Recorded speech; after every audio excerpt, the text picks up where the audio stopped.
Okay, we're 5 minutes late, but on the bright side, we're not like 30 minutes late. So that's a good thing. That's one thing to be happy about.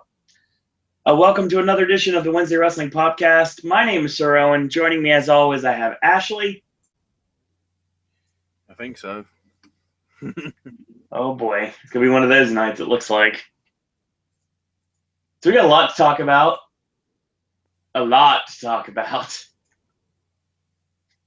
So let me tell you, as always, how we do things here on the Wednesday Wrestling Podcast. We're going to start off with TNA Impact. We're going to move on to Smackdown, UFC, Lucha Underground, What Culture Pro Wrestling, the second part of True Legacy, news and rumors from the wrestling world. We're going to talk about Joey Styles. Yeah, that's going to be fun. A lot of results. We're going to talk about the NXT show that aired just a few minutes ago, Ring of Honor, and we're going to talk about our predictions for Takeover and Survivor Series. All this tonight and more on the Wednesday Wrestling Podcast. So yes, that's what we've got. So Ashley, let's talk a little Impact, shall we? Right. So we start off with a recap of Edwards retaining against Lashley because Lashley was being an idiot. So tonight, it'll be Edwards defending the title again. What was I saying last week about how about nearly every match is a title match or something relating to a title? You're correct. Oh, it's really happening again. So yeah, Eddie's got to defend against the Bound for Gold winner Eli Drake. But then there'll also be 4 qualifying matches with the winners of those 4 to face each other next week for a future shot at the title, at the world title. Eddie's there saying, he's had a lot of support, but a lot of people saying, he hasn't got a chance, but he just uses that as motivation. And, he won't back down from a fight. But of course, Eli cuts in and says, look, I gave you a whole week to lick your wounds. And I'm going to do, Drake goes, you're doing it for the fans, Eddie. I'm doing it for me. Don't worry, man. I'm going to lighten the load off your shoulders because that belt ain't going to be on it. It's going to be on mine. And that ain't just an insult. It's a company going out of business. It's also a fact of life. And this is also the last TNA show I didn't see. And the company could be going out of business. So then EC3 comes out.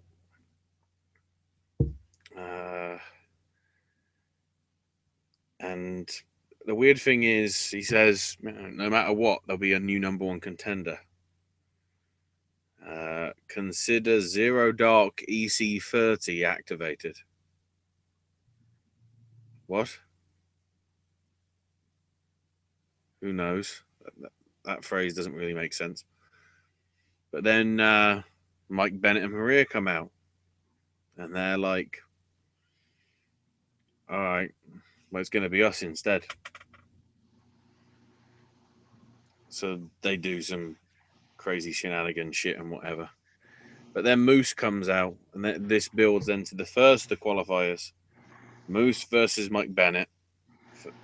First of your number 1 contender match qualifiers. Not too bad a match, to be quite honest. With actually a pretty decent finish because we had them going outside and doing some shenanigans. But Moose basically charged ready for a pounce outside, but Bennett managed to move. Moose crashes into the stairs. Bennett manages to get in the ring in time before the count finishes, and Bennett progresses via countout. And Bennett's like, oh my God. Then we have a little bit in the back with Al Snow being back from injury, apparently. Whatever that is. So now we cut to Cameron, North Carolina. Because this is where I need to actually take, basically read the notes verbatim. Because this is the best bit of the show. Brother Nero's on his bike, heading down the road, and arrives at the Hardy compound. Rebby tells him Matt isn't the same since the fall. Doesn't know if it's amnesia or whatever, but Brother Nero needs to see him for himself. So then we got Senor Benjamin just chilling. If weed could be involved, there probably would be. Matt Hardy's then hammering a nail, asking Mr. Benjamin what to do. So Senor is gone. So you know something's wrong. Rebby basically tells Nero that Matt wants to build another dining room. And Matt's memory has escaped him. He has no clue. Still the repercussions of what happened. Nero tells Matt to think. And then bloody Nero says, "Brother Nero, I knew you'd come." And Matt's concerned about this. And he's like, what in the hell are you doing? Are you okay? And it's like, come on, man, we're tag champs. Don't you remember this? And bloody Matt goes, is that like wrestling on TV where they fight one another? That sounds very violent. And I'm not a violent person. Nero retorts, you've been doing it for 25 years. Matt then goes, no, I don't think so, because I am an engineer. I am truly a blue-collar man. As you can see, I've done all this construction. And then Rebby suggests they take Matt inside the house as Senor Benjamin fakes hammering a nail under the watchful eye of Brother Nero. Okay. So the tribunal are in the ring to make a statement. And they say, they wouldn't be in the company if it wasn't for Al Snow. And Snow comes in, says it's great to be back. And merci beaucoup for what they did to the Hardys. But then Baraka says what they did to the Hardys was for them, not for Al. Nothing was ever done for Al because they never needed him. And basically, Snow gets attacked by both of them. And then, holy shit, Mahabali Shera has to make the save. Christ. I never thought we'd be comparing Mahabali Shera to Steve Blackman. But I guess we are. Scary face.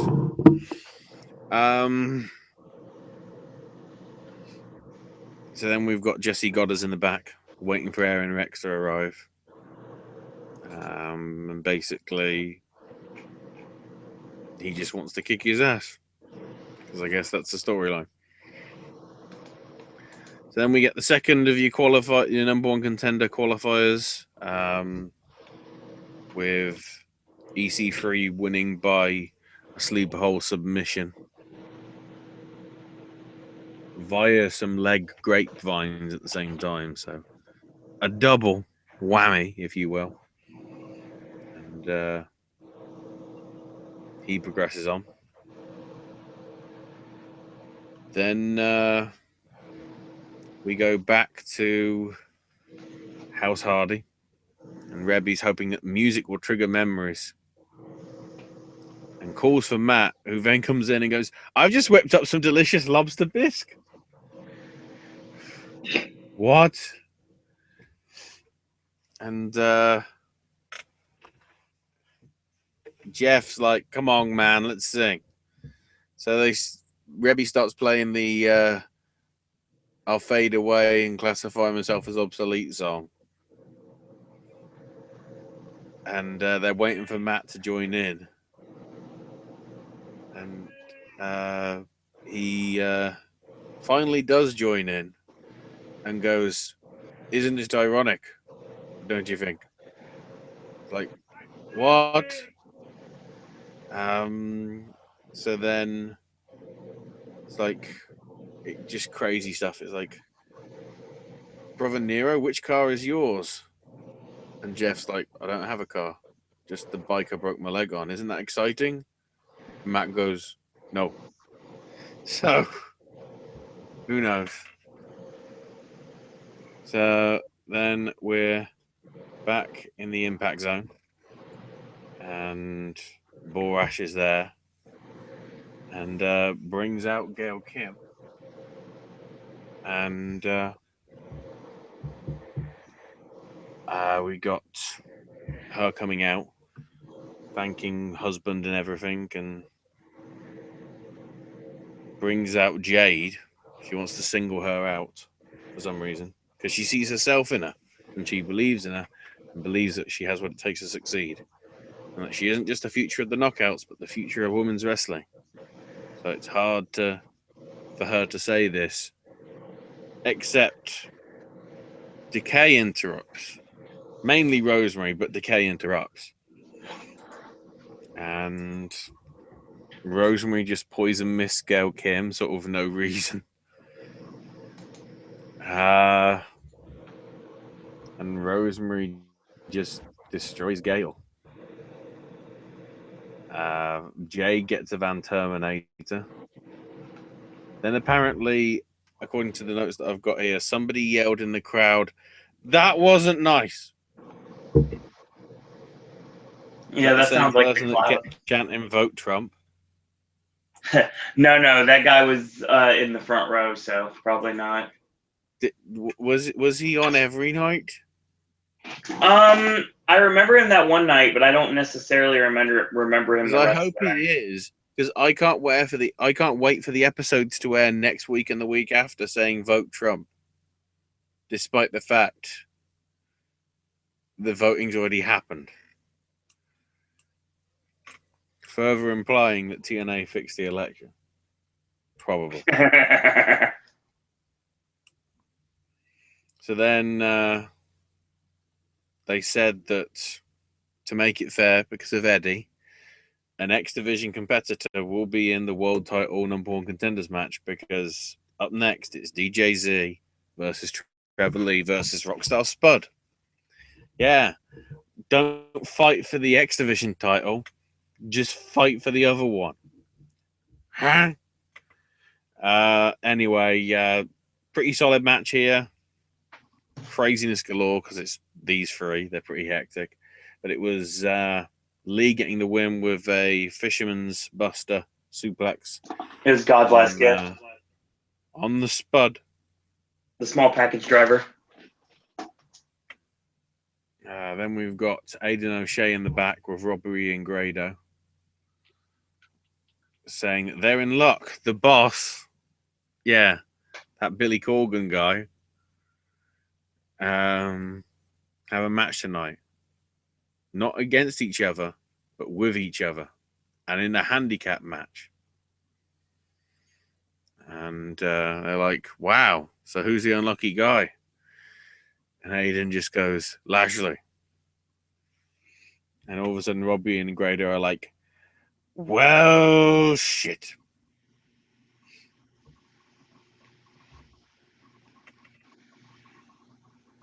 So then we got Ali looking at a tablet backstage, watching one of Braxton Sutter's matches. When Brandy comes up and congratulates Ali on her performance against Laurel Van Ness, even though she lost. And Brandy sort of would like some assistance with Sienna and Maria.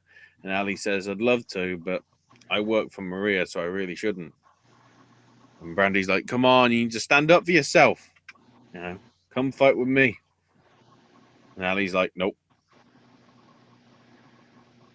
I swear there was one bit, I don't know whether it was one of the commentators or something, where somebody mentioned, oh, wow, you and Braxton are made for each other. Why are we doing in jokes that only 47 people will get TNA? Comedy for one is still comedy, Seriously. actually. Yeah, but this is comedy for 47. Not even comedy for one. Right. It's Welcome, diverse, Jeremy. but not diverse enough. Right. So yeah, the 2-on-1 handicap match. Unsurprisingly, Lashley destroys both of them. Admittedly, they do get some offense in, but Lashley just murders Robbie E. But then Lashley celebrates, but then just looks straight into the camera like deadpan. It's like, yeah, I may have won, but I'm bloody focused. Spoilers for next week. He probably loses in Bellator. Or has it already happened? I don't know. So then we had Aaron Rex showing up.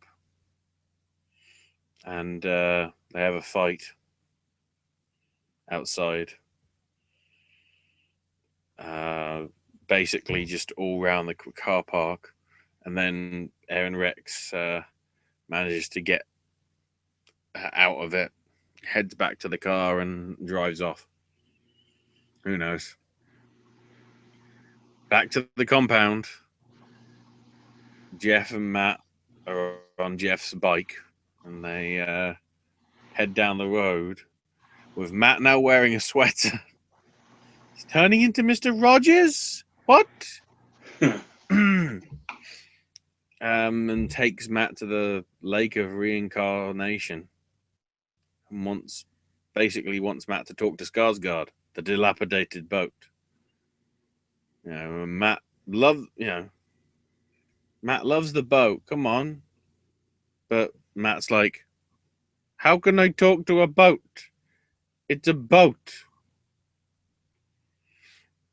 And it's like, you using magic? And Jeff's like, yeah.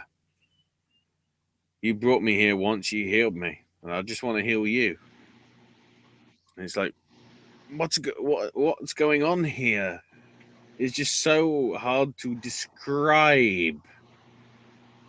And then all of a sudden, a scribe shows up. Because why not? So Nero's like, come on, get in the water. But Matt's like, I need to take my loafers off first. Because the water is freezing. He shoves him in. Matt refuses to go any deeper. Nero says, all right then, I'll go to the impact zone and if I have to fight the DCC myself, too bad.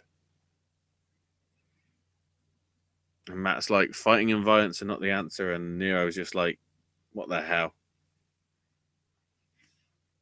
So I guess that happened. So then finally, your main events. Eddie Edwards defending the World Heavyweight title against Eli Drake. Pretty solid match. Shock horror, Eli Drake had a good match. I don't know if that's because it was against Eddie Edwards, though. Yeah. Any party.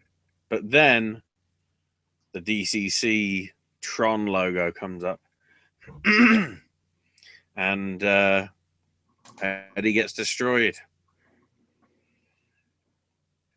And the first member unmasks. And it's Eddie Kingston. The second guy unmasked. And it's Bram. And then finally the third person unmasks. And it's James Storm. And he yells, I'm back, baby. And then the crowd, because he's heel, chant, welcome back. Yep. That's how you end Impact this week. With the complete wrong reaction. Mago. I love it, Mago. Well, okay. Here's the thing. I saw everything except for the reveal. This is one of the TNA. I missed 2 TNA tapings. This is one of the ones I missed. And I will state that I liked seeing what the DCC was when they first started out. And I liked seeing how it kept going and going and going. And of course, they took the masks off, the show I missed. But I was curious to see what direction they were actually going to go. And I actually like this team a lot. Mm-hmm. Granted, I'm very happy that Eddie Kingston is with a national company because he deserves it. And I'm glad James Storm is not being taken for granted again. Has nothing to do with me hanging out with the Cowboy numerous times. It's the fact that, and Ashley, you know what I'm talking about because you have been through it, all of this. I have been talking about James Storm since day one. Singing the praises of the Cowboy. Are you trying to say this is a fact of life? For real this time? God, I hate Eli Drake so much. So much.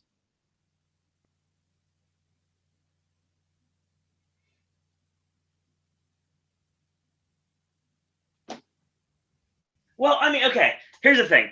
Eli Drake, it's good. It's good they turned him heel. His personality is very heel. Like I said, I think he's personally to me, Eli Drake is a second-rate Ken Anderson.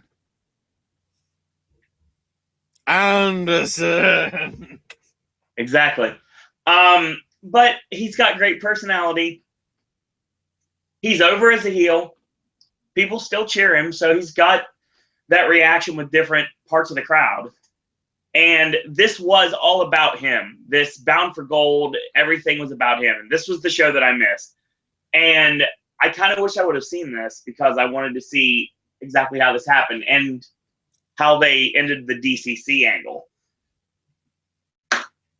Because I got to think where we're going next week. I don't think they did end the angle. No. They ended the angle of them with masks. Oh, right. I'm trying to see where are we going after this. Have we obviously we've done the Robbie Ian Grado thing that was a couple weeks ago. And yeah. I don't remember where we're going next. I mean, I'm looking at my pictures now to see if I can figure it out, but because I have pictures of all this. Like, we're going to Thanksgiving next. I'm pretty sure. We get the.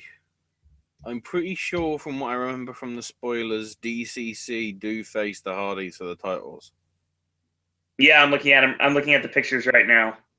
Yeah, that's happening. By the way, this is sort of news, but I might as well tie it in here just to not talk about TNA other than all the sales shit because I'm waiting for Dave's latest bit. That's always great. Apparently, they are currently filming Total Nonstop Deletion. Yeah, I want the rest of this week at the compound. I want to find out who's going to do it.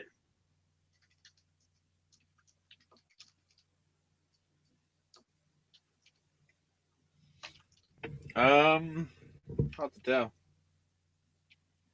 Can't be anybody that's doing any sort of pay-per-view this weekend.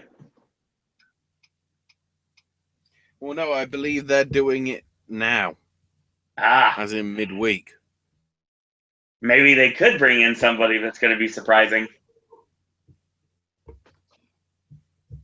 Okay, what does that even mean? Spoilers. Spoiler. I don't have spoilers right now.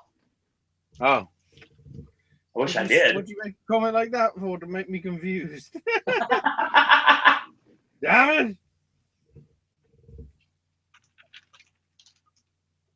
it.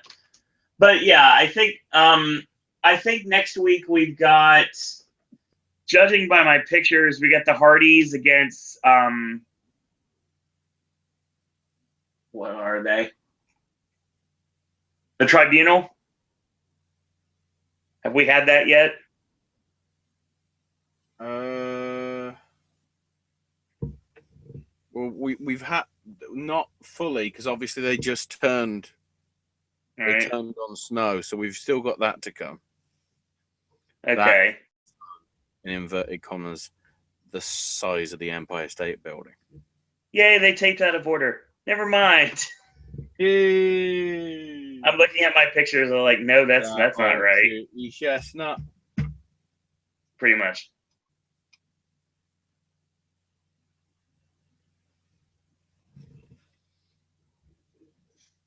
But yeah, we're a week behind on TNA because of the way we do our filming. What?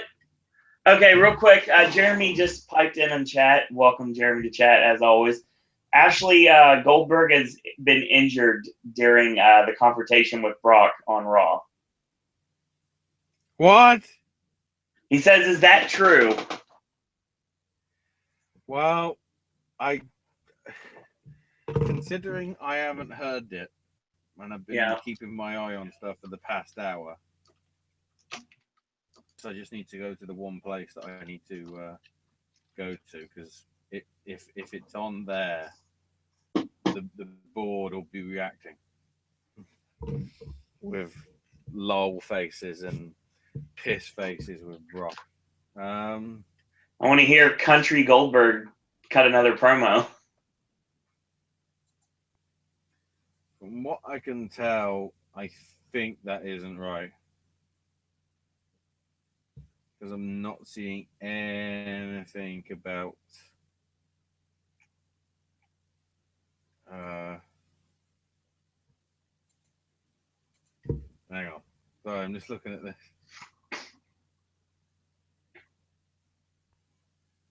Wow. Freaking.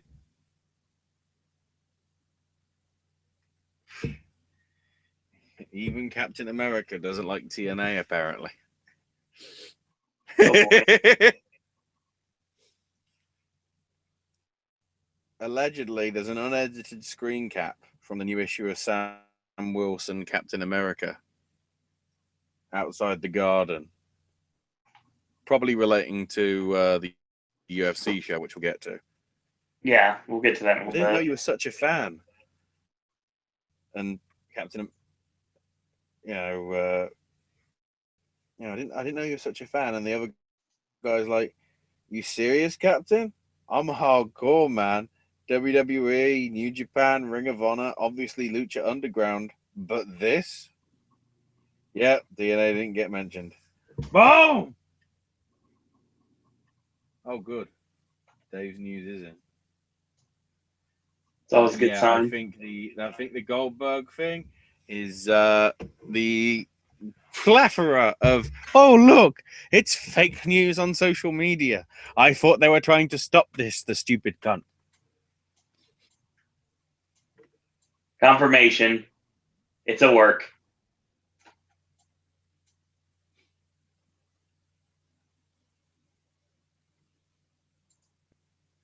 He said something like Sean's views ENT on YouTube. Yeah. I'd be wary of stuff like that, Jeremy. Yeah. Also, yeah. And slightly, yeah. But overall, nope.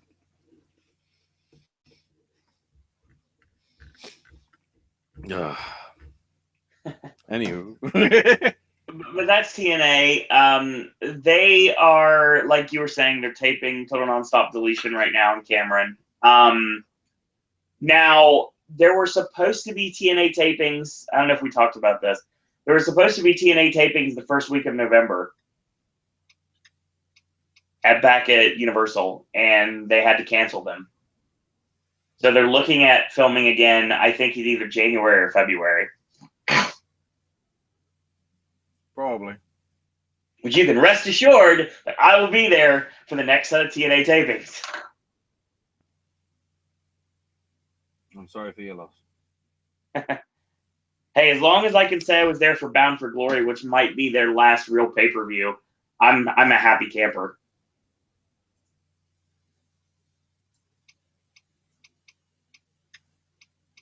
So there's a lot of really talented superstars in TNA. I don't want to see them get kicked out on the curb. Well, that's obvious. Just they will. I know.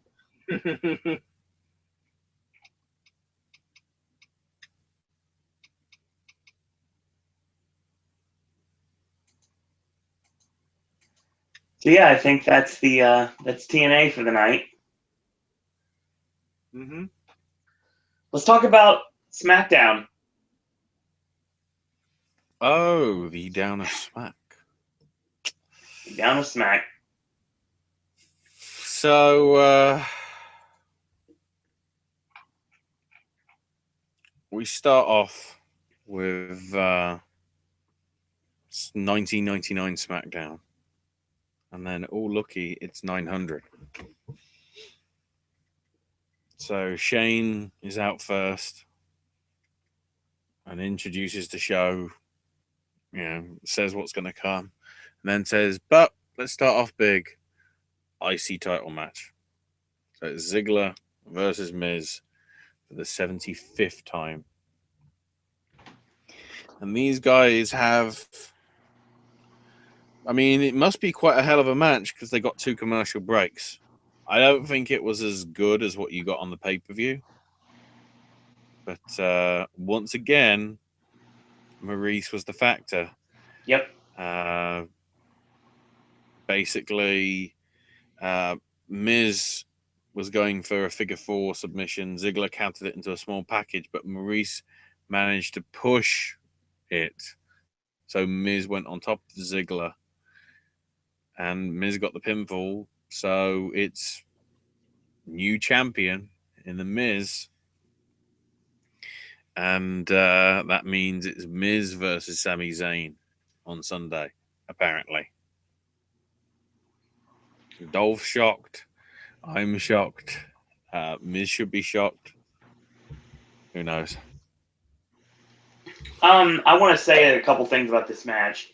Once again, Ashley, we might as well call you Kreskin because you are the master prognosticator here with calling Miz, taking pages out of the Daniel Bryan playbook. He even hit the Psycho knee at one point, and basically they are 100% building to that WrestleMania match now. I truly believe it.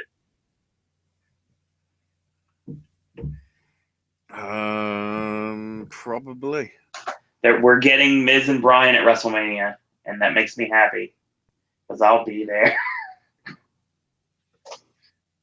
Boo.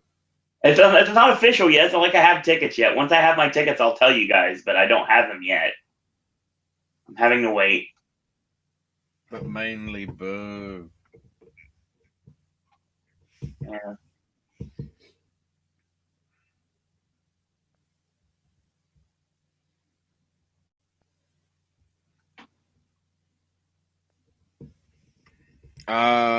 Then we get a clip of Stone Cold destroying the DX bus. Stop showing us good stuff, because then we'll know how shit the show is. Then Alexa Bliss is complaining, saying her foot was on the rope last week and she should be champ. And Brian goes, don't worry, you'll get your rematch, but we need to focus on Raw. And then Natalia comes in blowing a whistle. Okay. Next, Kalisto versus Oni Lorcan. Yes, Biff Busick on SmackDown. Fucking Biff Busick versus Samurai Del Sol. What? Yes.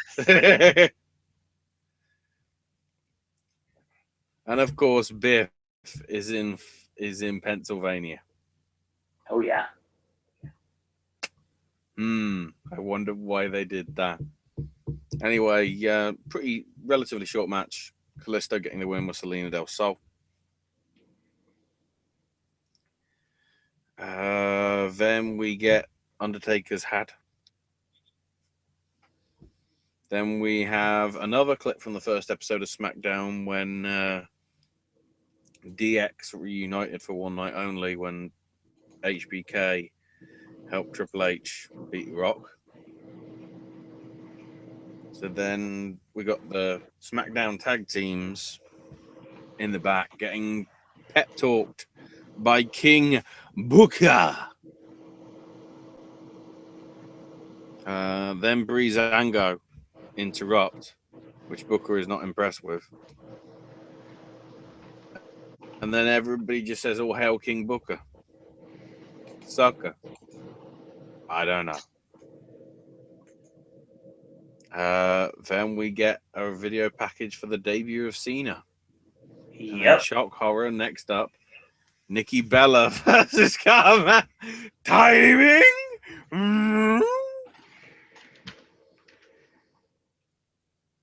Either way, what happens is basically what we saw the night before, except with different sexes. Because Charlotte comes down through the crowd with a ticket in her hand. Just like that fucking stereotypical thing that happens every year and you create a story mode in 2K15 or 16. Like, I have a ticket, man. I'm on the front row. Either way,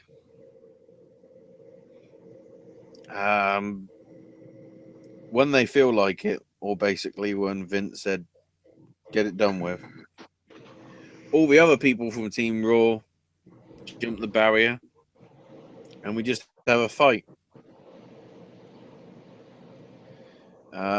Which, amazingly, Smackdown comes top on. So we know what's happening on Sunday. Nobody gives a fuck. So then we get 16-man tag match.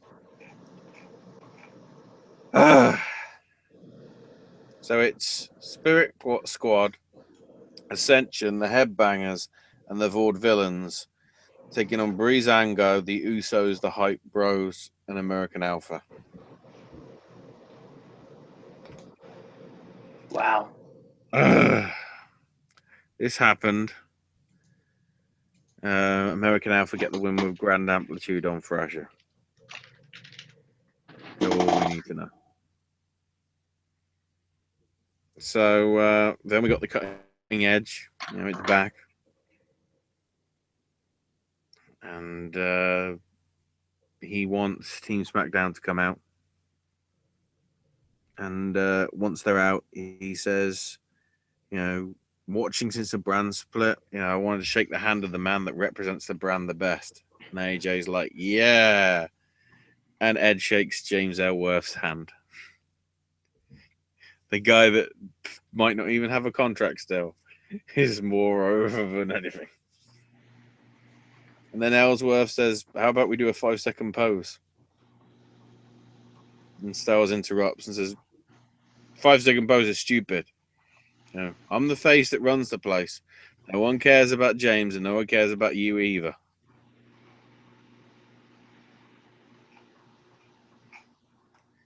Considering how AJ nearly screwed up quite a few people's careers because they didn't know how to do the Styles Clash properly. And, Edges can't wrestle because of a broken freaking neck. Touche? I don't know. Tells Edge to do his job and just ask the questions to people that actually matter and goes, okay, Randy. And says, we were team partners. What's happened? Are you, is Orton still there? And Bray just says, don't worry. The world will see a very dangerous Viper. And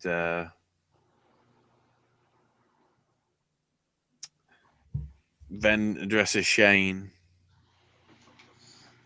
and says, you got your work cut out for you. This is despite 24 hours before Heyman going, that's a pretty good team. It's like, meh. And Shane then says Styles might be competing soon on Shane O'Mackdown. And I agree with AJ because he says that's stupid. Yes. Then Ambrose comes in and says, look, I'm coming after you at TLC, but the Survivor Series, playing nice. But maybe I won't. I know, but what am I? And then Undertaker shows up.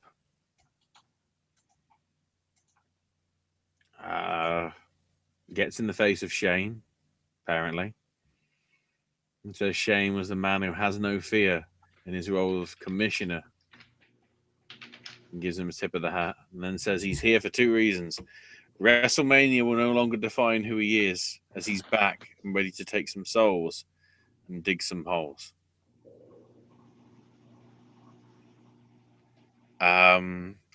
Bullshit!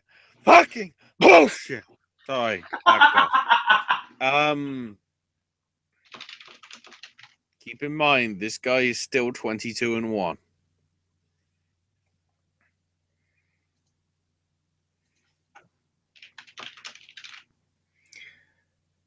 It's going to be a thing. And then talks about being born at Survivor Series and SmackDown's always been my home. Yeah, because that's all you were on when they did the brand split.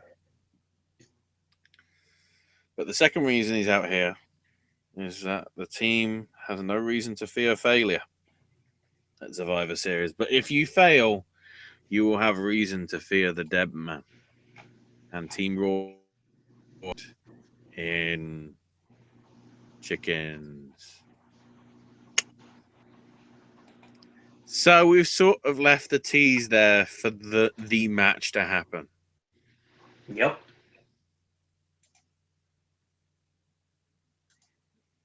You know, and this is probably spoil. I mean, I'm in a lot of minds, but the story that I think could go, if we're going to go the direction with Undertaker being back, Undertaker fucks up all 5 of them. Could be. Look who can't stand to see this happen.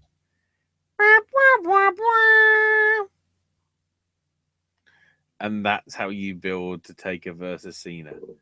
So yeah, 4 years after the baton being passed to him at WrestleMania 29, apparently that wasn't fucking good enough, so it needs to be passed again.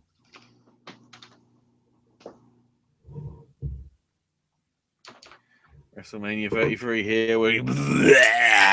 Sorry. Projectile vomiting.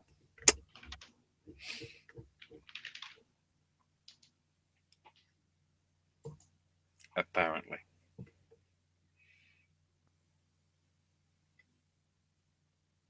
All right. So that's real quick, straight into the point. That's SmackDown. Yeah, there wasn't going to be a lot on it because, you know, keep in mind the guys are not wrestling till Sunday now. Right. UFC? Oh, so because I forgot a few weeks back, I do want to quickly give a bit more of a mention to Evolve 204 from, let me get the date. Oh, the date isn't listed. From last month, the Manchester show, because that was a pretty ridiculous. I wouldn't say it was a ridiculous card because you had some okay results all the way down. Quite a lot of submissions, actually. 3 of the 4 Fox Sports ones were submissions, and 2 of the 5 on the main card were also submissions.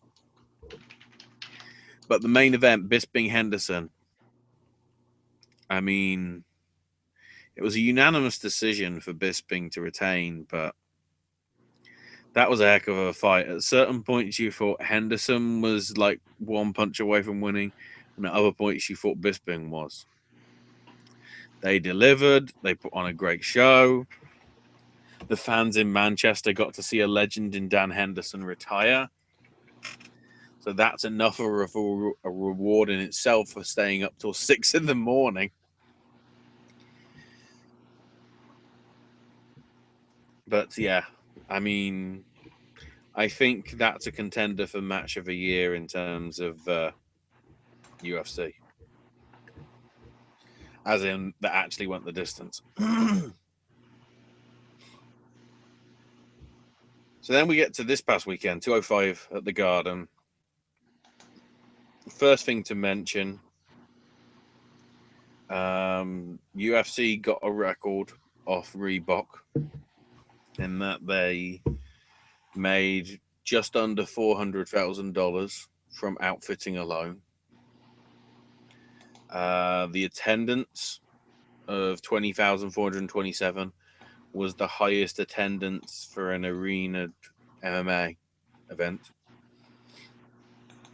And then also, they broke not only the Madison Square Garden record, but the MMA record for the gate, which was 17.7 million.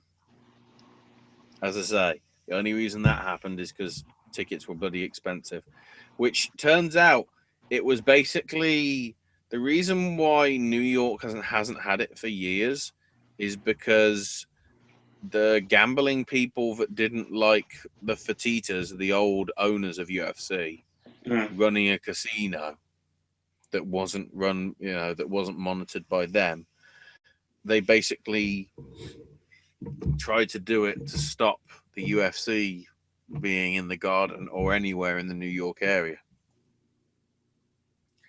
So you could rightfully say if they hadn't have done that, you wouldn't have the situation tonight with records being broken and history being made.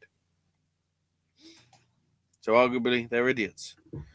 One thing to note as well with the weigh-ins, Thiago Alves on the Fight Pass card managed to miss weight by 6 pounds. So then Miller, who was already on weight, then had to rehydrate and eat to keep the weight difference between 7 pounds because of that's the rules of the commission. The fight can still happen, but there's actually got to be a comparative weight difference. So Miller had to put on weight, which in the form that you're in, that sort of is not as easy as it looks. So who knows? But they also did note that Alves mustn't weigh more than 173 on the day of the fight. So I guess they must have done that and he must have got the clear. In terms of Gastelum versus Cerrone, though, one of the matches for the main card, it never happened because Gastelum got on Twitter and said he wouldn't fight Cerrone on the fact that he couldn't make the weight limit. Even though Cerrone showed up and weighed in at 170.4, so pretty much on the limit. So Dana White just said, right, Gastelum will never be allowed to fight at welterweight again. And believe that Gastelum missed the weight limit by 10 pounds. So they've quickly rearranged it, and Donald will be taking on Matt Brown instead at UFC 206, which I think is at the start of December. Because I think 207 is the end of the year shenanigans one, as we normally have. In terms of the results, Liz Carmouche beat Caitlin Chukagan via split decision. 2-1 for two judges for Carmouche in terms of rounds. Jim Miller beat Thiago Alves quite considerably, unanimous decision. Vincente Luque beat Belal Muhammad on the first match of the prelim Fox Sports 1 card with a punch knockout. And Tim Botch beat Rafael Natal with a punches via TKO. Again, another first round knockout. Then Khabib Nurmagomedov beat Michael Johnson with a Kimura submission midway through the third. And the Fox Sports 1 main event saw Frankie Edgar beat Jeremy Stevens with a unanimous decision again. Two of the judges giving all 3 rounds to Edgar. Then we get to the main card. Raquel Pennington beat Miesha Tate. Some will argue a surprise. And afterwards, Miesha Tate just said, I'm retiring. So it's a shame if that does happen, but there's probably a lot of chances for her. Some hints towards possibly doing media stuff if she was interested. But it didn't seem like entirely the right thing to do. Because she could still have a few more fights left in her, but who knows? Then we had Yoel Romero beat Chris Weidman very early on in the third round with a flying knee and punch combination knockout. So Romero's probably in with a shout, possibly, of taking on Bisping. Then again, it could be George St. Pierre, so we'll have to see. Then your 3 title matches. Joanna beat Carolina to retain, which was an okay fight. It got interesting, though. I think it was like the 4th or the 5th, where Carolina pretty much hurt Joanna. So much so that afterwards, Joanna had to go to the hospital, and Carolina got to do the interviews afterwards. The one that lost got to do the interviews because I will say, although she did lose, she got a lot of attention. You know, she might get chances somewhere down the line if she manages to, you know, get back in to the picture with a few wins. Tyron Woodley, wow, this is the complicated one. The Woodley-Thompson fight was a pretty interesting one. Because Woodley, for quite a few of the rounds, did nothing. But arguably, some would call Woodley getting to a 10-8 because there was a knockdown in the first round. But then there was also an interesting spot in the 4th where Thompson was down and Tyron Woodley put on basically a chokehold. Sort of, well, I guess he got his arm around the back of Thompson's neck and was stretching it so like Thompson's neck was looking like the Stretch Armstrong toys from the 80s. It didn't look right. Amazingly, Thompson managed to get out of it, whether it was through power or whether because Woodley was just getting knackered. But what we had Bruce Buffer come into the ring and said, "Ladies and gentlemen, we now go." And then he walked out again. And then he came back in and said, "We now go to the judges' scores. We got 47-47, 47-47, and 48-47 for the winner by split decision,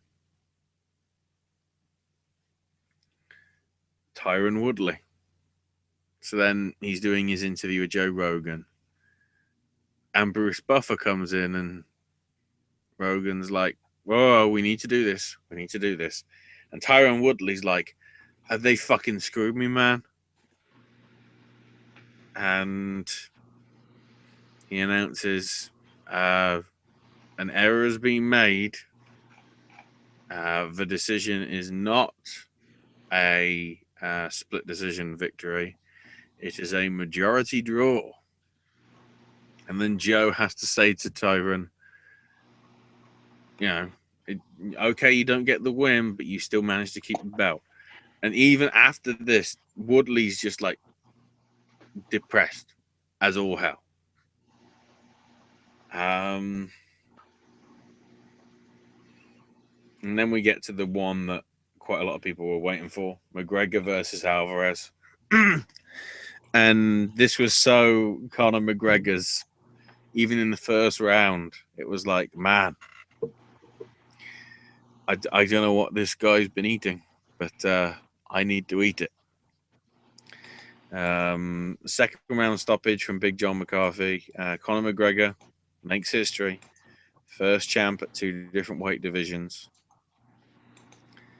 We had the problem afterwards where he made the mistake of not bringing his other belt, mainly because he was told to not bring it because obviously the fight was for the lightweight title. So, and I have to say I didn't hear this properly. I had to go to either YouTube clips or whatever because in the UK it got censored because there was a lot of swearing. Connor was just going, "Where's my fucking other belt? I want my other fucking belt. I want to pose with both belts." So they had to go to Tyron Woodley and get his belt because they couldn't get Connor's in time. So Tyron Woodley, Conor McGregor had Tyron Woodley's belt and his belt in some weird sort of thing. And then afterwards, he was saying, "Man, thank you guys, thank you, New York, you've been great." Also, I want to do a special mention out to, the guys on the roster here in the UFC. I've said a lot of bad things, a lot of cool things, and I'm not going to apologize for them. Where's my fucking belt? Hashtag, where's my fucking gold, Jeff? And then we found out afterwards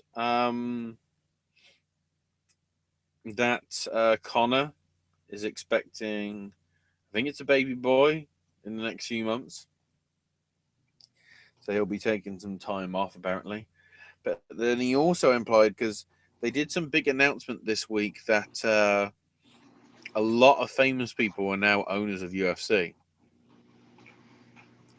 So like Conan O'Brien has a stake. Jimmy Fallon, I think, has a stake. Not sure about anybody else, but certainly those two. And Connor was basically saying, I see all these other celebrities that now have a stake in the company. I'm the number one draw for the company. I think I deserve a stake in this promotion. So yeah, Connor wants in. It's beautiful. Beautiful. And then the other thing to mention, we had the completely unannounced and very organized last minute face off at the weigh-ins between Ronda Rousey and Amanda Nunes for the end of the year. So yeah, that was really weird in that the whole idea is they were supposed to face off apparently, and then that was it. But Joe Rogan being Joe Rogan and the production company being the production company, because they're getting a little bit starstruck because they're in the Garden. Joe Rogan goes to interview Nunes, and of course Ronda walks off because that's all she agreed to. Completely blindsided the press, and from what I remember, was never seen again. So does that mean Ronda Rousey is the new Gongo? Amazing Rousey? I don't know. In terms of what's coming up this weekend, not one but two events for UFC. Saturday afternoon in the US, Saturday evening UK time. It's Musashi versus Hall 2 headlining the Belfast show at the SSE Arena. Yeah, this is really getting confusing because there's an SSE Arena in London, there's an SSE Arena in Belfast, and then you've got the SSE Hydro and Arena in Glasgow. Scottish and Southern Energy are getting a shit ton of fucking publicity. So yeah, that I would argue that Musashi and Hall is probably as it's the main event, is the standout card match on the card.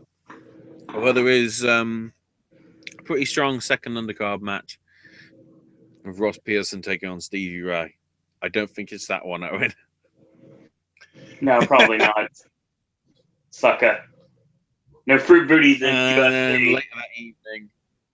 Later that evening in Brazil, fight. Technically, the The Belfast show is Fight Night 99, so the Brazil one is Fight Night 100. So there you go. Quite a lot of names that I can't pronounce on here, like Gazhimarad Antigolov. Oh wait, I pronounced it. That's a bit confusing. But yeah, there's quite a lot on there. Headlined by Ryan Bader taking on Antonio Rogero Nogueira. Oh, sorry, Antonio Rogerio Nogueira, because those two guys' names are very similar. Thankfully, the other one isn't in action tonight. And also Thomas Almeida versus Albert Morales. Nobody that I really recognize on the rest of the stuff. I guess we got spoiled with. But yeah, in case you're wanting to see that stuff, because you don't want to see wrestling, one, shame, and two, the Belfast show will be available to the rest of the world on Fight Pass. The Brazil show will be on Fox Sports 1 apart from the Fight Pass preliminary card. But for people in the UK, because I've checked at least on the BT app, who are the channel that does the UFC coverage over here, both the Belfast and the Brazil shows will be shown live on one of the BT Sports channels. It's not like last year where the only way you could see the UK show was by actually signing up to the Fight Pass. Guess they realised that didn't work for the UK fans, so nobody gave it up. So, yeah, that's UFC dumpage. All right. So we move from Ultimate Fighting to Lucha Underground. Thankfully, it's going to be a short one tonight because it's the match. One match, which means only one thing. Aztec Warfare 3. Oh boy. Aztec Warfare with a vengeance. Aztec Warfare, the return of the king. Or I guess, should I say queen? Spoilers. I was trying to think of the Police Academy 3, but nobody gives a shit about that after 1.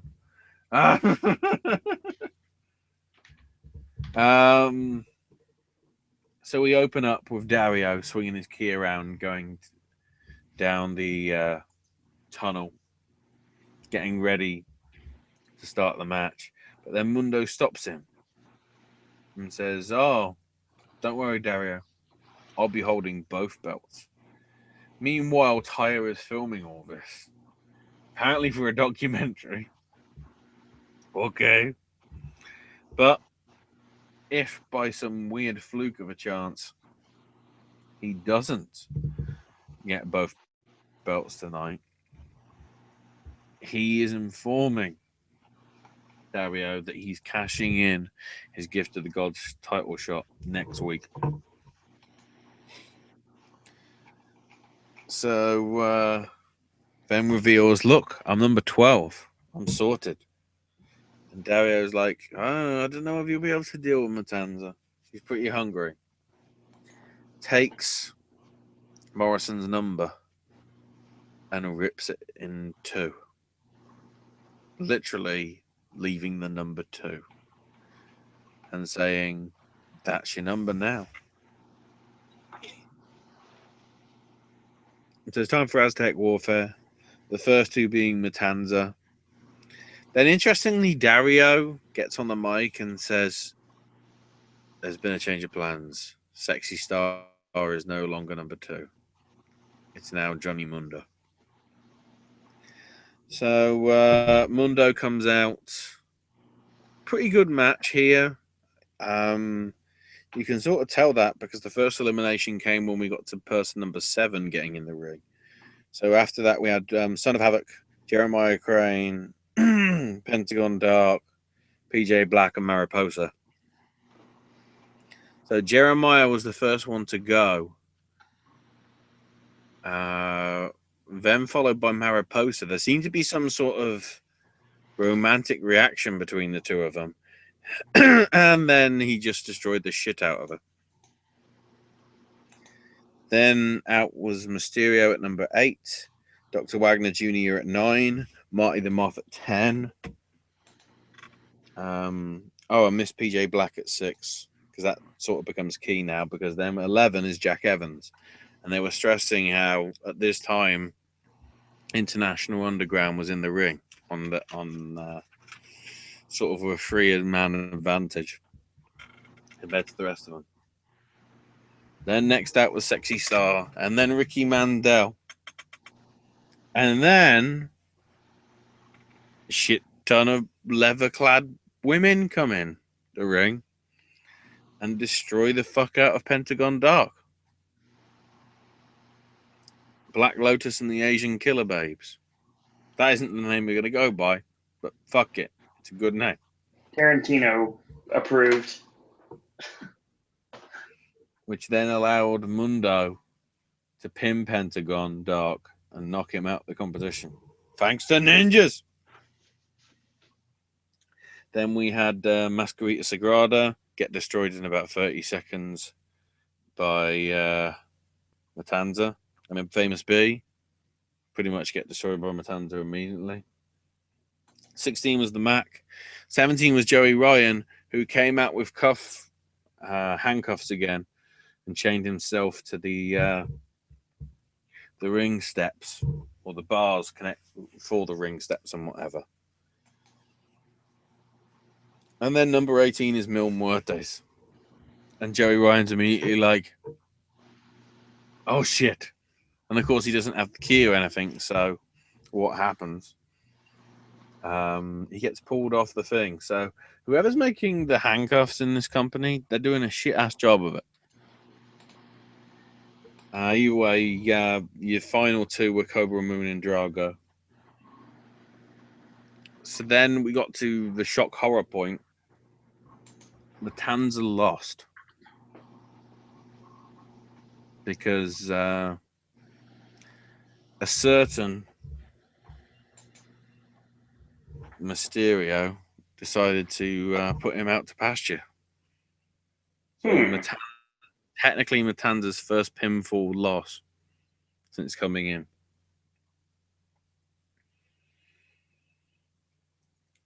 So Matanza was pissed and so just destroyed Ray. And I think it was Mundo that pinned him. I'm not sure off the top of my head. But at some point, Evans and Black got eliminated, but they showed up again. Basically to beat down on Sexy, because I think she was the only one left from what I remember. Out of the three, the other two people that are working on it. So yeah, it's a 3-on-1, and then a green figure appears on the roof of the office. And yes, Angelico's back. Crazy ass dive. Sexy pins Mundo. Keep that in mind, ladies and gentlemen. Sexy pins Mundo. And Mundo's out. Then the Mac is eliminated by Muertes. Then they have a pretty interesting little fight with unprotected chair shots, unprotected brick shots, and I guess unprotected table shots on unexpected tables, but not people. I don't know. But the finish, pretty nice finish. Mill would set up a table ready for a suplex, but Vader managed to push him off. Hits the top rope double knee stomp. 1, 2, 3, and there you go. It happened. We have a new champion, and her name is Sexy Star. And of course, the commentators go, "Oh wow, what history's been made here tonight?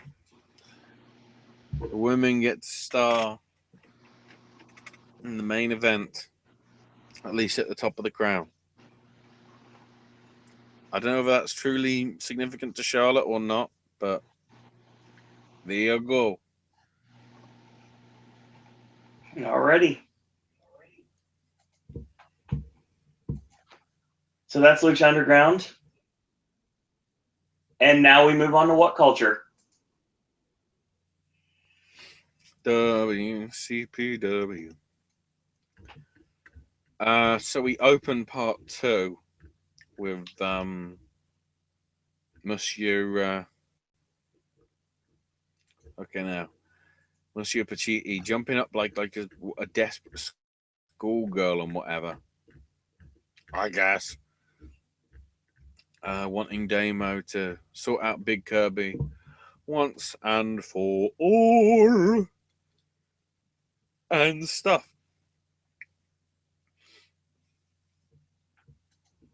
And Damo's like, "Don't worry, I'm focused. Yeah, you just get a drink." And Adam goes off flustered still. So first match for part 2, the rematch between Joe Coffey and Minoru Suzuki.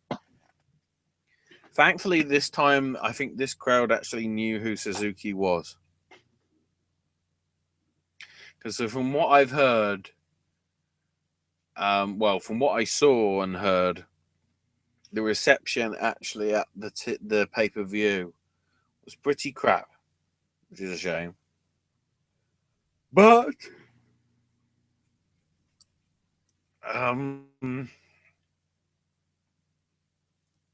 this time, and the other thing as well, was nobody at Suzuki's booth at the FanCon thing that was happening on the Saturday. So you could say Minoru Suzuki was having to go through the Virgil stuff, which was like, no.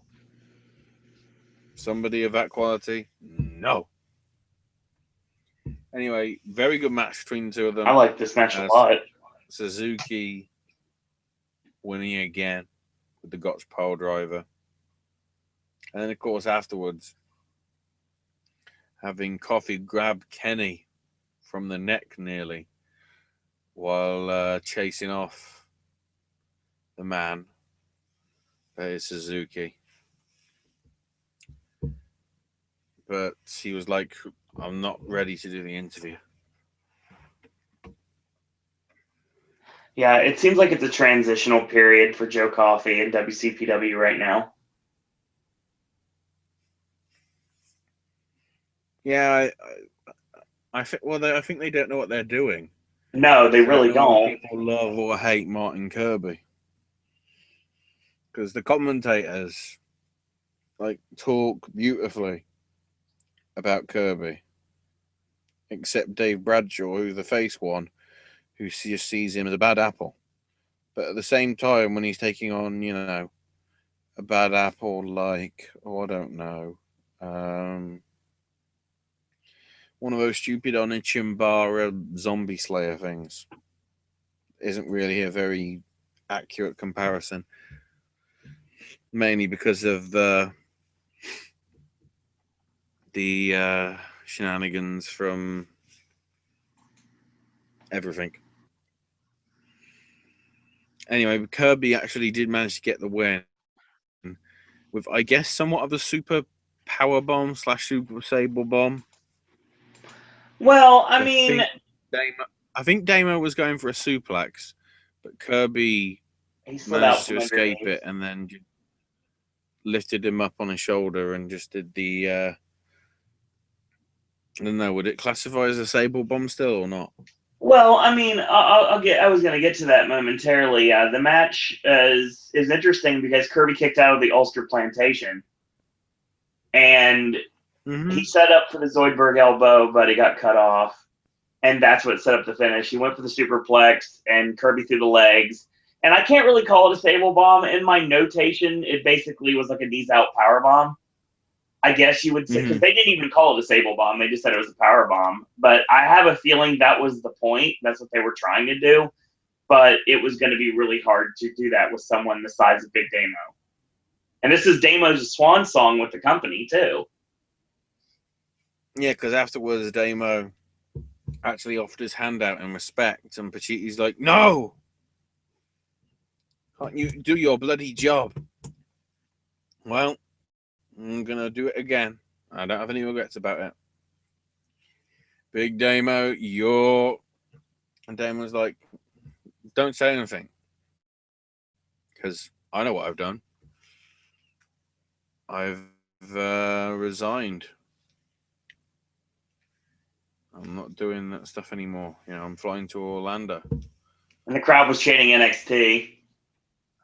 Why should I care about this promotion? At least for right now.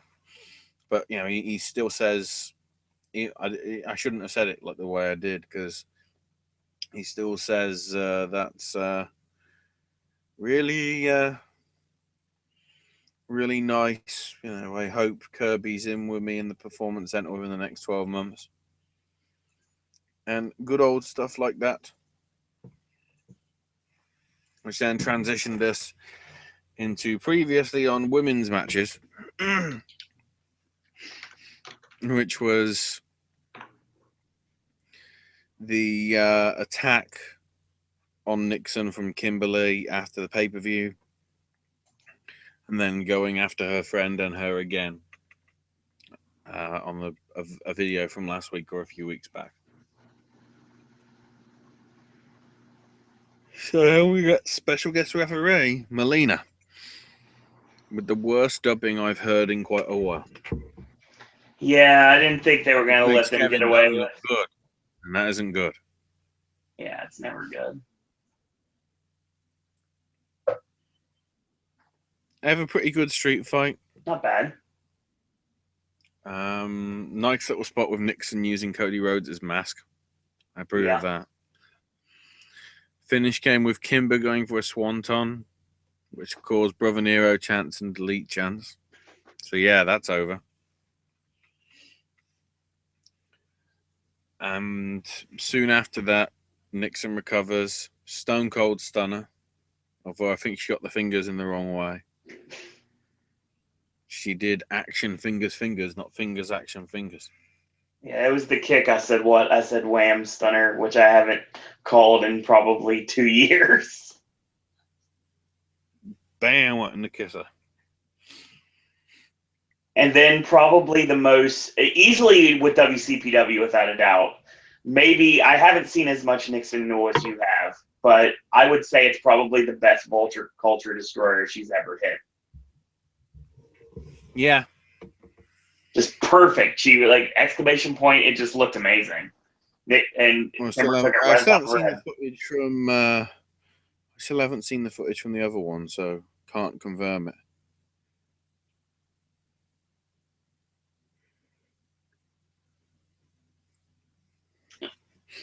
It was nice to see Melina do the old Eminem entrance and everything, do the splits, and I don't know about the hair. The hair was kind of course, yeah, blonde. Blondie! Yeah, I'm doing bloody good, the bad, and the...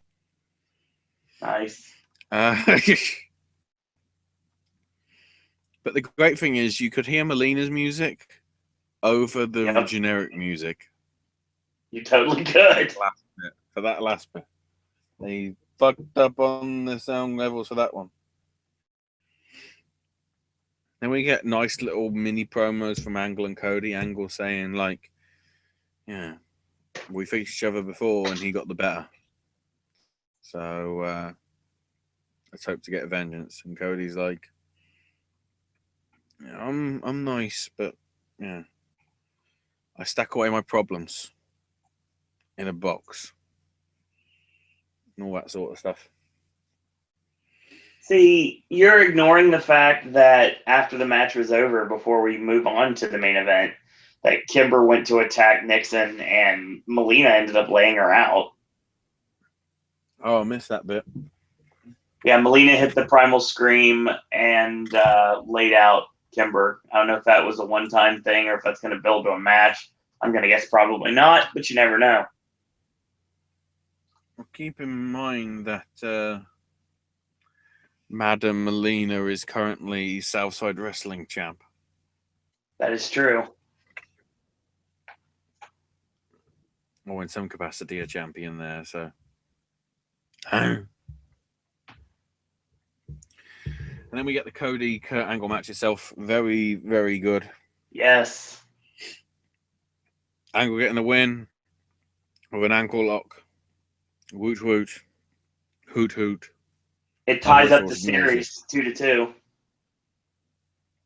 I thought it was 1-0. No, it's 1. It's 1. No, 2-2. I don't know why I said 2-2. It's 1-1.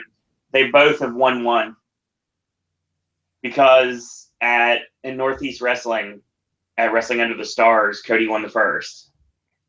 So where's the rubber happening? I know it's happening. I just don't know exactly where. Oh no, it's TNA. It's a great finish. I liked it. It was a great finish too. Like they both worked their finishers. They both kicked out of numerous things.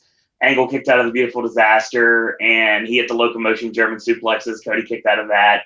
The ankle lock, he reversed out of that. He went for crossroads. Cody wasn't able to keep his shoulders down. He went for the moonsault. He missed. Angle slam countered into the crossroads. Ankle pick, angle lock, and of course the grapevine, and he tapped him out. So the cool thing about this was Cody was left in the ring afterwards, and he cut a really good promo, a really heartfelt promo too. Yeah. And he says, 2 years ago, I lost my dad and my love for this business. I don't give a damn what someone in Stamford, Connecticut says. I can call myself. He was here for my first breath. I was there for his last. My name is Cody Goddamn Rhodes, and I'd like to make What Culture my home in the UK. And he thanked everyone. Which is obvious, considering what happened this week. Yeah, no lie. Because apparently he's gone heel. Yep. Cody wants El Ligero and the internet title.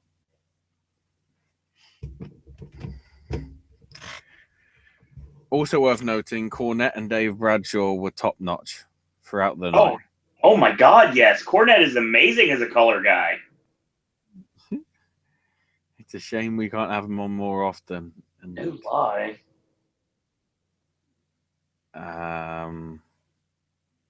We need a John Wilkes Booth equivalent to sort out Shane. Yeah. But then we've, on top of the fact, as we announced last week, that it's going to be Matt Hardy versus Bully Ray. Yep. And it's going to be Cody Rhodes against Ligero for the TV title. But there's also going to be some bloke.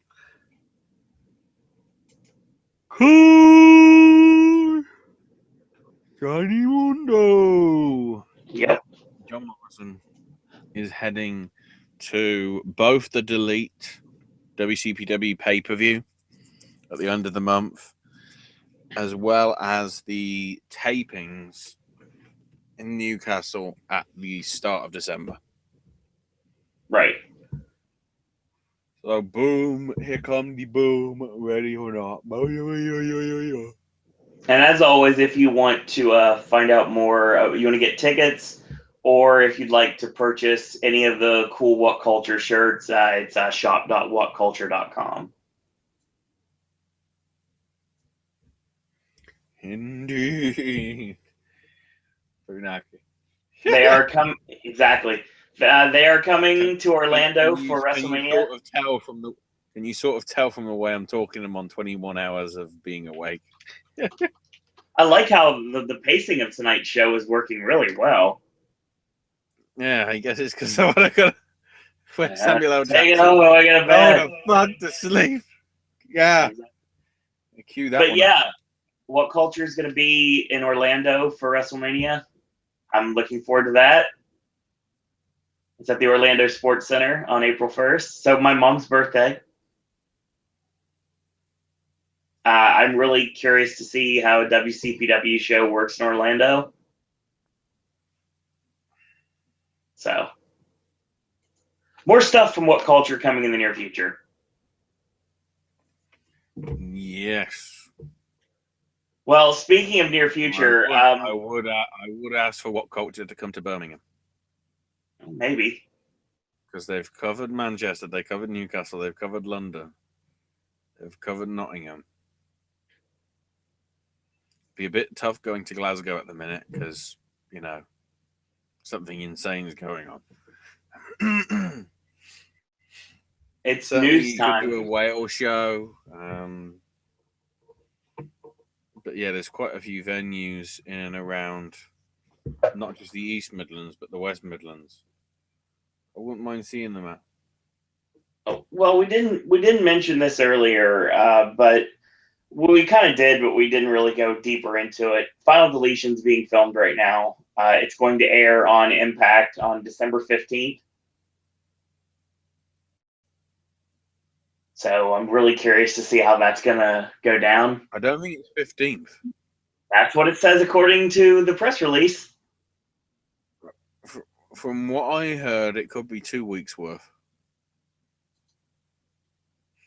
It says December 15th. I'm from Cameron, North Carolina at the Hardy Compound. At first, they were saying it could be 2 weeks, so we'll have to see. Well, I can tell you right now, they don't have anything taped after Thanksgiving because I was at their Thanksgiving show.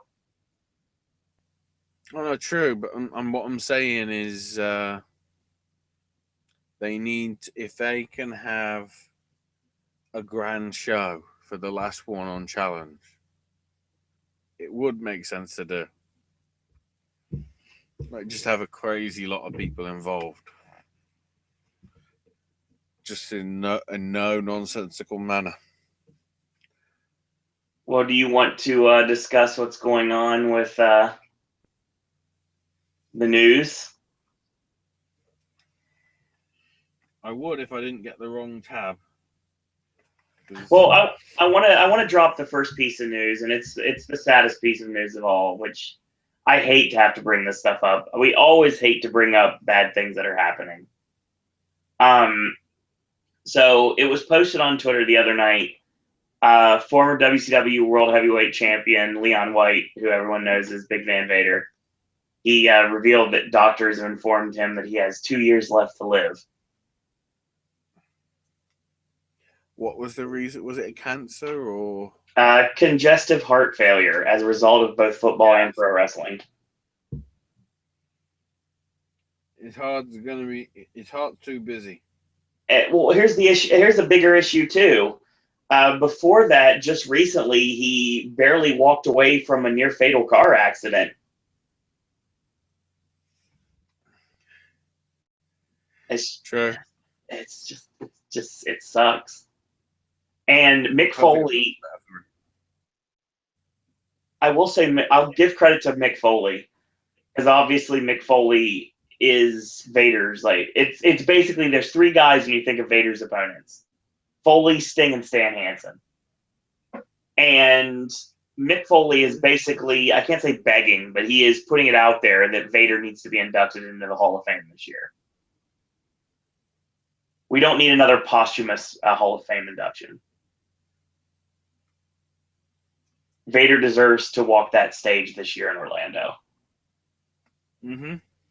Especially considering the WCW connection. Yeah, exactly. Along with Vader, along with Sting, along with Foley, and even Ravishing Rick Rude, who I think needs to be inducted this year as well. I guess I have to put my foot in my mouth. They could make it wait until next year if Minnesota gets WrestleMania for Rude. I guess I have to, one, put a foot in my mouth, or two, retract what we said earlier. Because Okay, go ahead. Goldberg mentioned in the NBC interview that he did this week that he did suffer a shoulder injury on Raw. Oh, God. Jeremy, you're right. At the end of the day, it's all that I'm concerned about. I take one day as it is. My body feels horrible. I tweaked my shoulder last night. So tweak doesn't mean truly injured. Right. But he closes it off by saying, that doesn't mean in 5 days I'm not going to come out kicking ass and taking names like I always do. So there you go.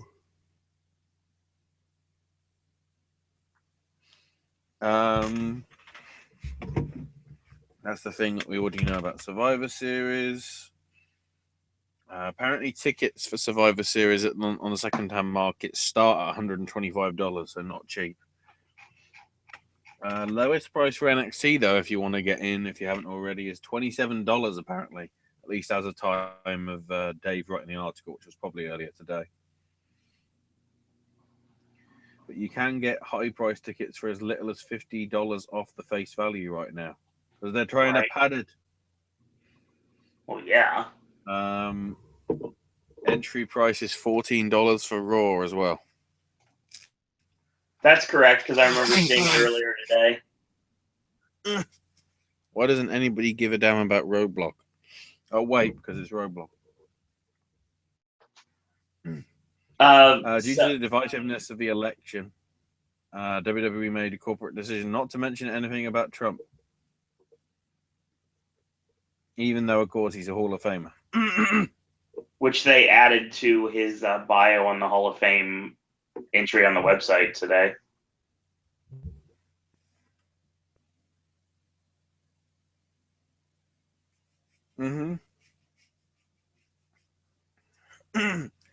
Now, I guess because of what happened. Oh, no. I'll get to it in a minute because it does come up in a minute.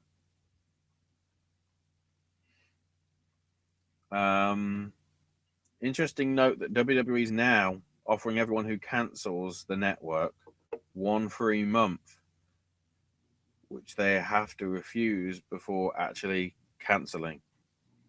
No. So basically, word gets around, anybody with a subscription can cancel and then take the free month. And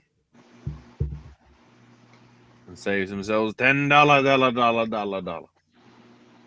There were some reports that some people that had previously subscribed and haven't for quite a while or resubbed got messages with codes giving them like 3 or 6 months free. The WWE is desperate, trying to inflate them numbers. So then we get to Joey.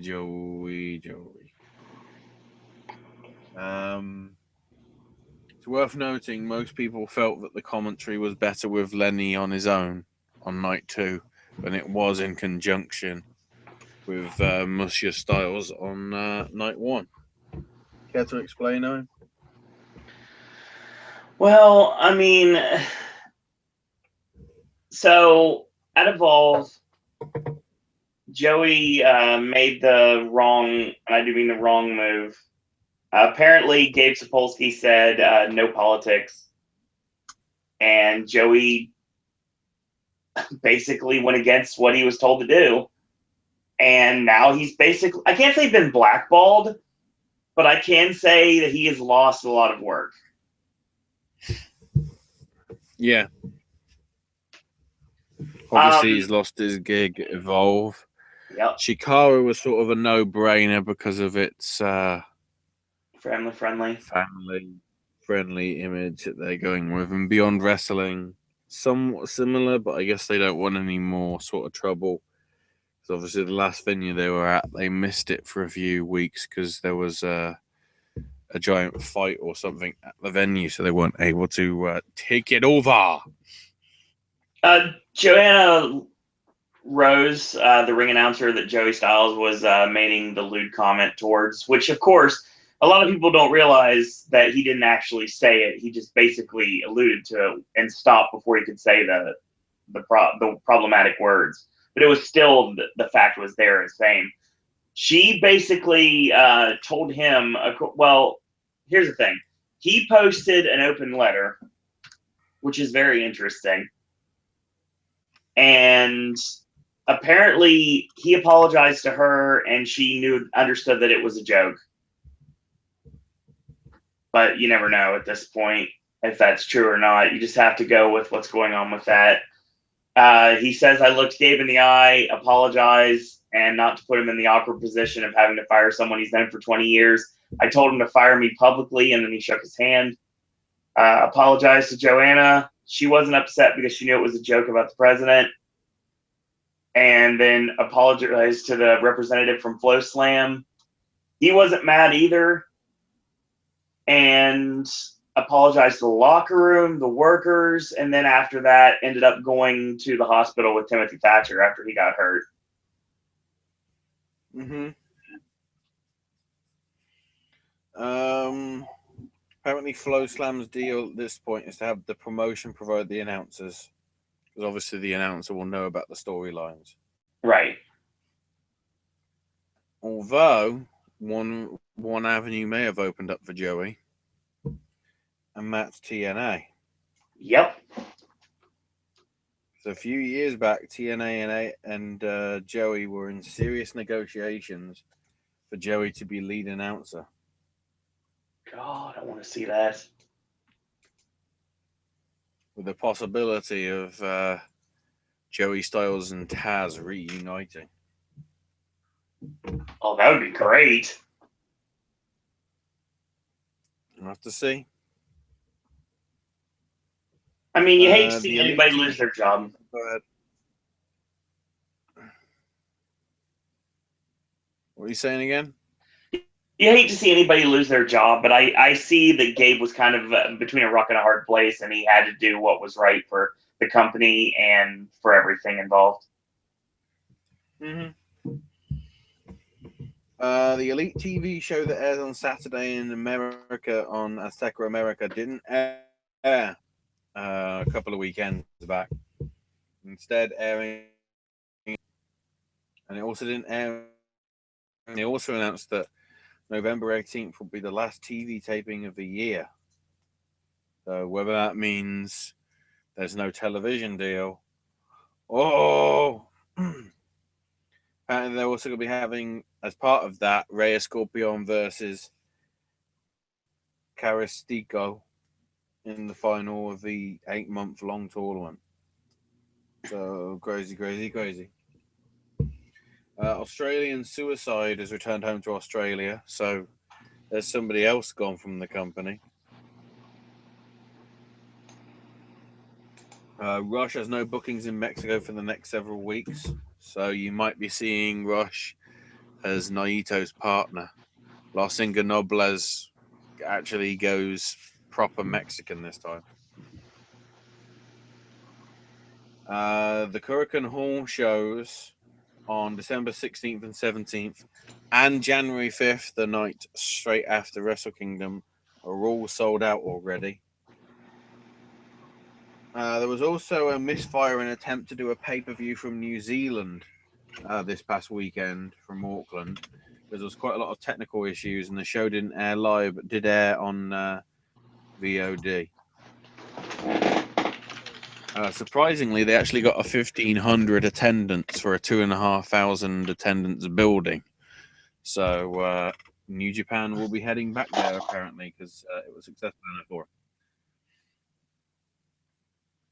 it.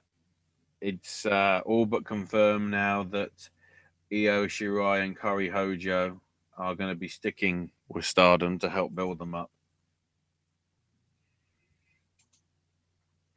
That's ICW related, so I'll leave that to when we get to it. Jim Ross has inked a deal with Skyhorse Publishing to do his long worked on autobiography.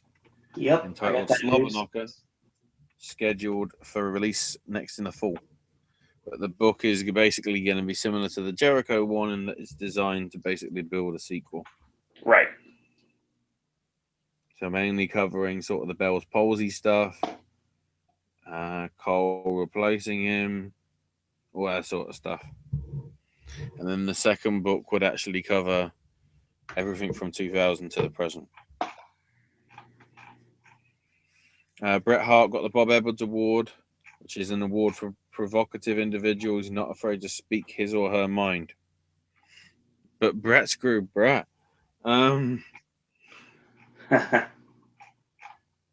Dominic Gutierrez, a.k.a. Dominic Mysterio, is going to be starting in January training to be a pro wrestler. Still, there's no word on when Lucha Underground Season 4 is going to start filming. Some words originally said November, some said January. But right now, the talent's under the impression it's going to be late February. AG Studios, one of the partners of the Ground of Lucha, said they were getting out of the concert business. There's too much right now, which makes the odds of a successful project too low to make it worthwhile, which is not expected to affect Lucha Underground, which obviously already has a deal.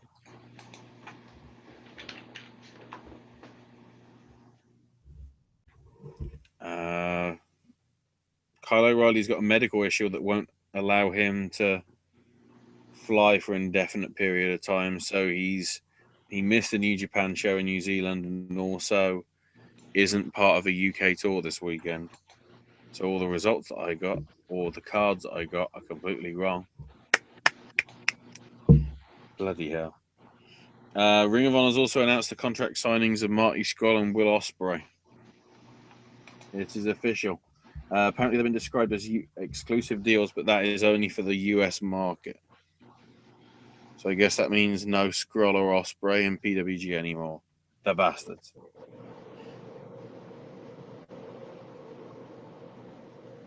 Apparently, New Japan wanted Ospreay to work for Ring of Honor as well as New Japan because they work so well on dates. Because Ospreay was getting demanded by Evolve so much. One thing to note, though, for both Haskins and Scurll.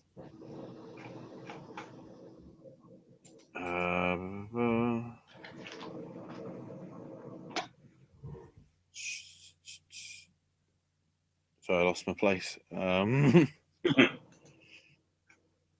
got plenty of news. They can still work PWG. So that is good, actually. Steve Corino went as a guest coach at the Performance Center and apparently loved it. The TNA thing has actually been wrapped up in terms of the ownership. Got resolved last Friday.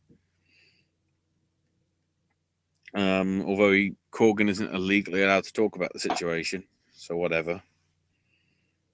So it looks as if the lawsuit may be dropped.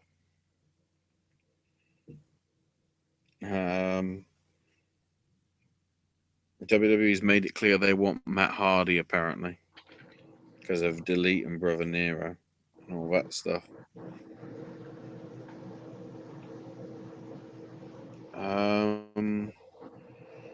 Dave notes it's a really weird thing with Fight Network owning a franchise because Fight Network itself was built around news coverage. So that's a bit. So that means they could be investigating themselves. Could be interesting. TNA is starting to rebuild front office, looking for a head of advertising sales for both TV and digital. I want somebody with experience in selling advertising in either wrestling, MMA, or boxing. TNA is doing internal valuation, of which is what most new owners do when they take over. WrestleMania apparently generated close to $170 million in tourist revenue for the city or its arrival. And the 93,730 would have been the third largest for a mostly paid combat sports event.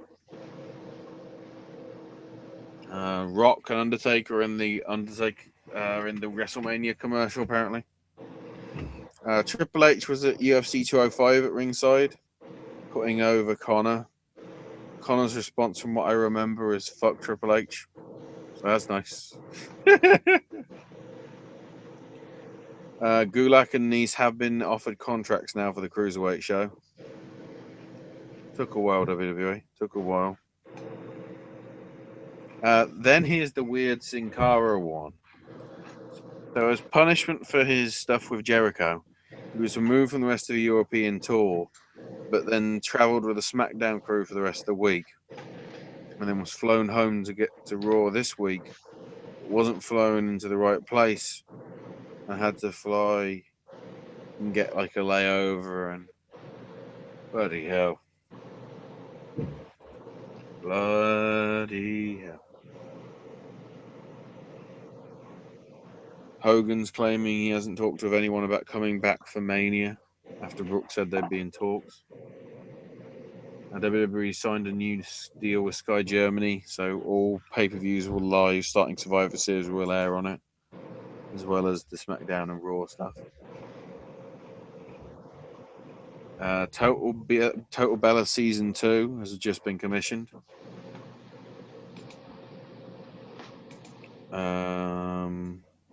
Nikki Bella suffered a chipped tooth at yesterday's tapings and all that stuff. Terry Guerin, aka Rhino, failed in his political bid, despite the fact that they were saying he'd won, because, spoilers, he didn't. Chris Jericho did an interview with Live Audio Wrestling, and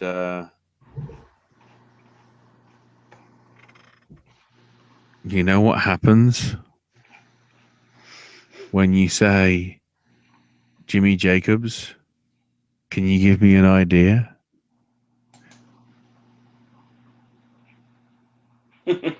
You know what Jimmy Jacobs does? Go ahead. He just made the list, quite literally, because the whole Jacobs idea is why he's a fucking god. Yay! Of course it is. Apparently, Hogan's continuing his lawsuits regarding the people he alleged were part of a scheme to blackmail him, after the Gorka case and all that stuff. They're already advertising Rollins versus Jericho as well as Owens versus Reigns now for Roadblock. Summer Rae's been dealing with an injury. That's all we know. No indication as to what it is. It's also official that the two major European tours for 2017 will be May and November. They're moving it a little bit to, instead of the usual April, November. Probably because it's going to be first week in May, so it will sort of overlap more than likely. ESPN 30 for 30 are going to be doing a documentary on the XFL, which will air February 2nd. Charlie Ebersol, so Dick's son, did the documentary, and Vince is apparently all over it. It screened in New York over the weekend, got very good reviews.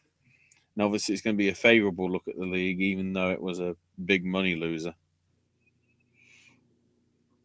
So it's not going to be truly full warts and all, but there you go. Ticket sales for NXT in Australia must be bad, because apparently for every ticket purchased, you now get a free ticket. Wow. So there you go. NXT, that's bad. Mm-hmm. FYE be doing WWE chocolates. Yes. Ooh. Have you heard about this? You can't see me. Oh, I know. Exactly. The chocolates, I have a picture of them. I think it's funny. There's going to be there's special kinds of like milk chocolate and dark chocolate. And there's even a New Day one with Pop Rocks in it. What the bloody hell? There's You Can't See Me Sea Salt Caramel milk chocolate. The New Face of Fear, Fearfully Dark Chocolate. I Am Phenomenal milk chocolate. New Day Rocks Hand Clapping Pop Rock chocolate. Apex This Predator. is getting to sound like the Jimmy stable in bloody Dragon Gate, Japan. Oh God. And there's RKO out of nowhere, Apex Predator milk chocolate. Redesign, Rebuild, Reclaim, The Architect's milk chocolate. Roman Empire, The Big Dog's milk chocolate. Oh, big dog. And the final one, Balor Club Chipotle Dark Chocolate. No love for the Universal Champ.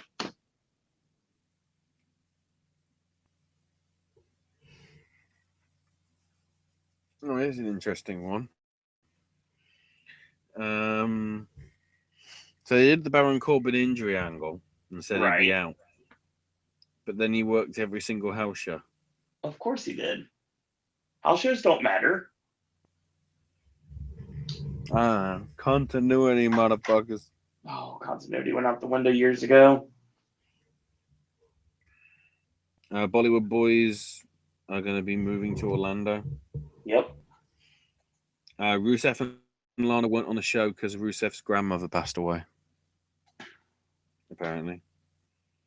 In terms of what was most watched on the network, the State of the Universe was number one. Which apparently had more views in one day than the rest of the week put together. NXT from last week, Hell in a Cell, Survivor Series 2015, the Orton DVD preview, Mania 32, NXT from a fortnight ago, Talking Smack, and SummerSlam, and No Mercy.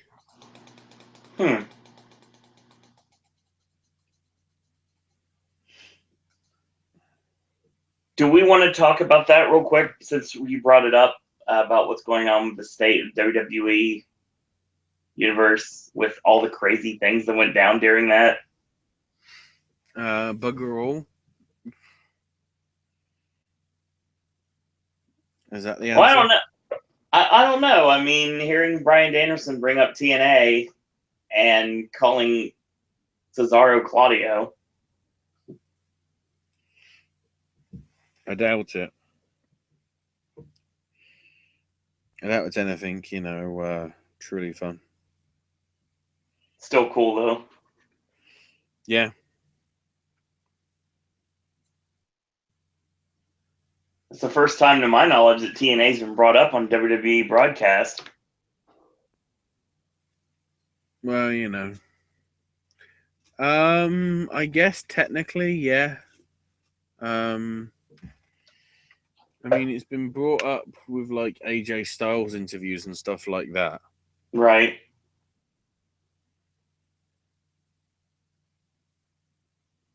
But other than that, yeah, it's sort of been treated with a wide berth. So Matt Riddle has been signed to a multi-year contract extension with WWN Live. Indeed. Pretty good deal Flow Slam has. It's $20 a month for all the content, or you can get $150 for the entire year.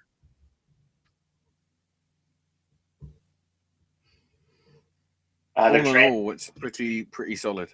It's not bad. I mean, if you're a wrestling fan right now, between the network and Flow Slam and New Japan World and all the other Chikaratopia, all the various wrestling streaming sites they have now, combined with all the monthly subscription sites for streaming, it's a great time to be a wrestling fan.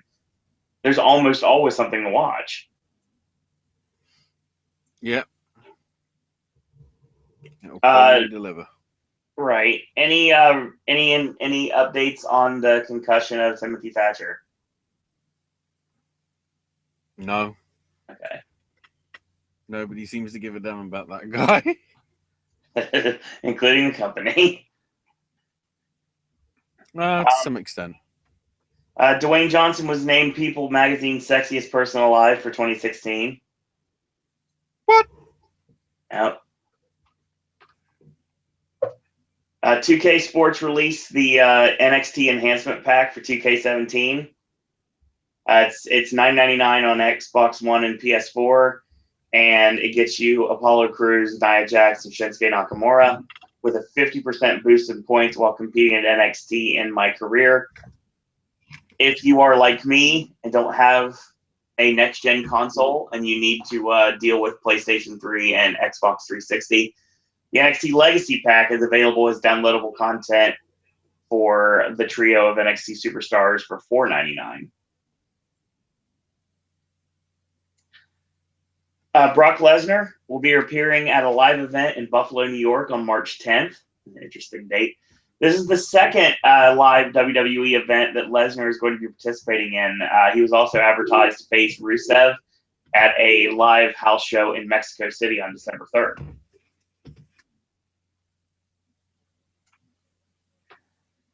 Someone asked The Rock if he was going to be at WrestleMania. Rather interesting, and Ashley has returned, I guess. Yeah, I'm going to lie down. I'm not going to go to sleep because I'm going to make sure we don't have that incident again. Well, after news, we're going straight into the last pieces of stuff, and then we'll be good. Yeah, because we've all got the indie stuff, and we've got the 17 web pages up here on the tablet. Good. It's not a time for sounders this week because I'll probably be using a shit ton of that glorious stuff, if you know what I'm saying. Right. Well, Sunday. The Rock was on the blue carpet for the premiere of Moana, and they asked him if he was going to. He said, "So we'll see you in April." And The Rock responded, "What's in Orlando?" And he's like, "A little thing called WrestleMania." And The Rock's like, "Sure, yeah, I'll see you there." So we'll see what happens. Will The Rock be at WrestleMania 33? We'll see, possibly. He should have just said March, because then everyone would go, "Oh, he's going to show up right before WrestleMania." So there's been a lot of rumors spurred by the Daily Star, an England tabloid, and also an article through NBC Connecticut that Linda McMahon is going to be joining Trump's cabinet. Oh, no. But apparently what we're hearing now is the Secretary of Commerce position that everyone thinks she's going to be getting looks like it's going to be going to the billionaire investor Wilbur Ross or potential Nucor CEO or former Nucor CEO Dan DeMico.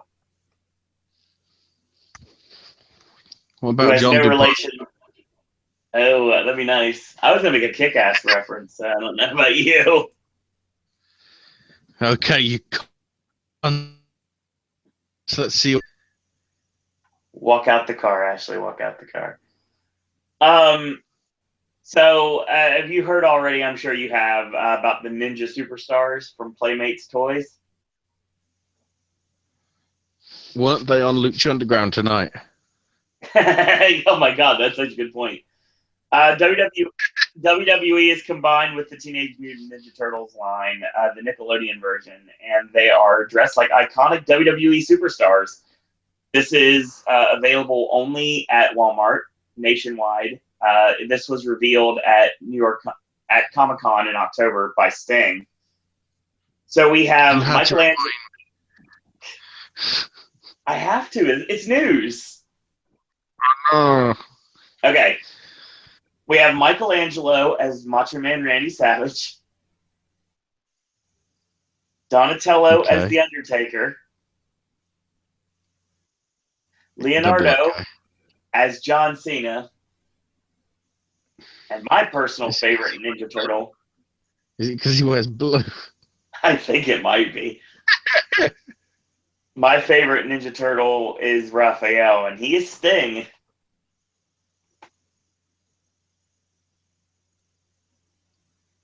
Oh boy.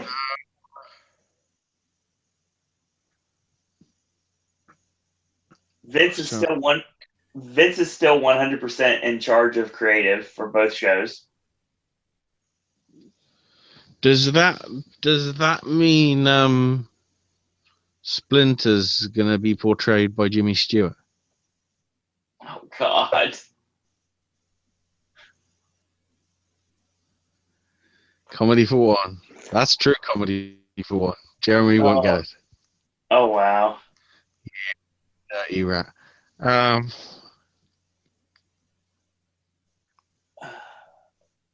Vince really likes the term sparkle crotch. Really? And he's making Rollins saying it continuously. I I didn't mean to sound that like a bloody goose honk, but bloody hell. Yeah. Roman Reigns didn't work November 10th at the live event in Vienna, Austria. He was pulled from the event for family reasons. Still don't know exactly what that was yet, but we know that it was family commitments, according to Dave.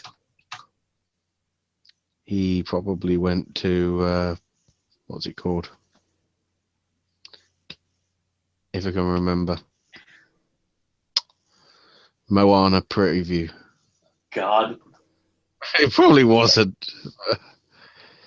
The Undertaker got shafted by LeBron James. Yay! The response... You want to do this under... Okay, so the story goes a little something like this. The Undertaker, Michelle McCool, and Dana Warrior, along with the rest of Warrior's family, were in attendance for the Cleveland Cavaliers home opener. So WWE tried to get some pub out of it on .com and get some photos with the players, but they didn't mention or show the Undertaker posing with the team. WWE tried to film things, but there was a question that asked by a fan when they heard about this, why LeBron James snubbed the Undertaker. And Cleveland.com's Joe Varden said, WWE tried to get press from LeBron wearing an Undertaker shirt last year during the finals. LeBron does not take part in PR stunts that do not benefit him. It was noted Undertaker shows up to meet some of the players, but LeBron arrived before he got there and claimed not to know he was even there. The chances of James seeing anyone without a scheduled appointment, or if you aren't already a friend, business associate, or small child, the odds of meeting are slim. It was noted that Undertaker and the Warrior family were invited guests of the Cleveland Cavaliers. So, obviously, LeBron knew things were going on. He knew everything. Arya Daivari will be signing a full-time deal with WWE for 205 Live.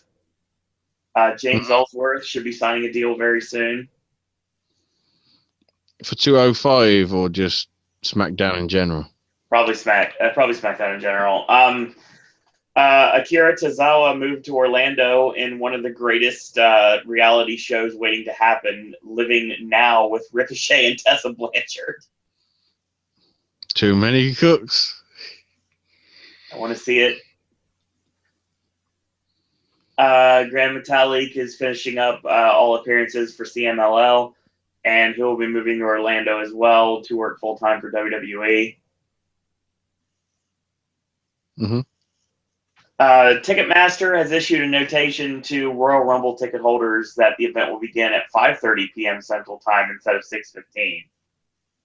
So, another long pay-per-view is coming our way, Ashley. Mm-hmm.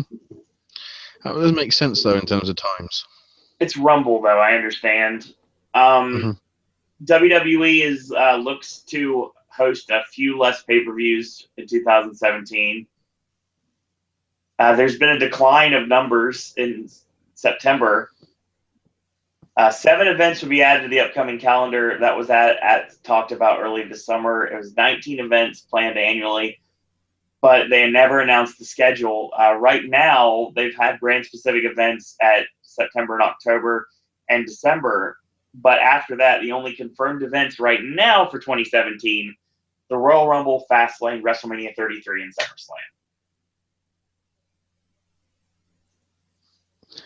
I mean, that's really not a surprise because obviously, well, I guess the only other one we sort of all but know is SummerSlam, or are we still not sure whether that's in Brooklyn? I mean, I'm guessing it is. I'd say so. Mm-hmm. We talked a while back about an indie promotion called Wrestle Circus. Oh, yeah, vaguely remember that one. All right. So they're running their main attraction shows on November 19th and 20th in Austin and Arlington, Texas, respectively.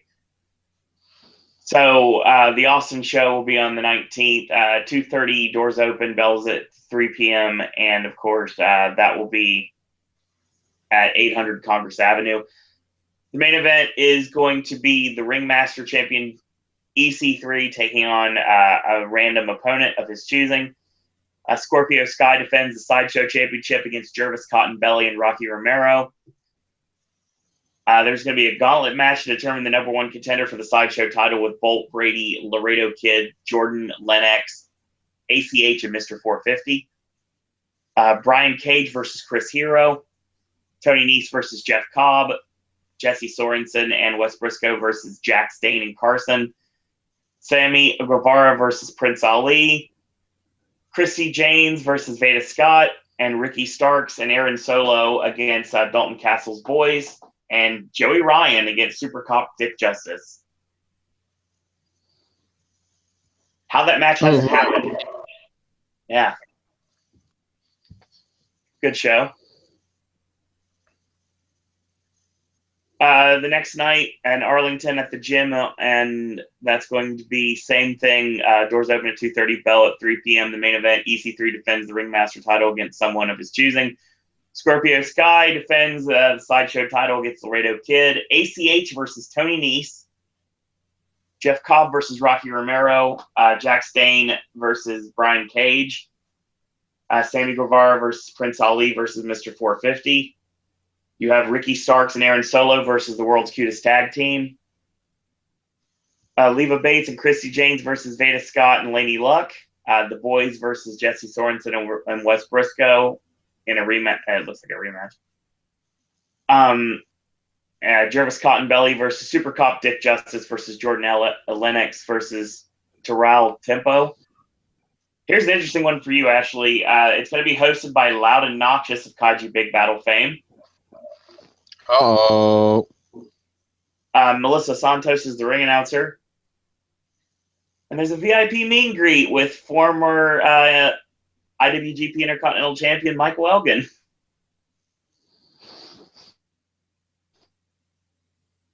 Very. Ain't he fit enough? Well, I guess if he isn't wrestling, then. No, he's not.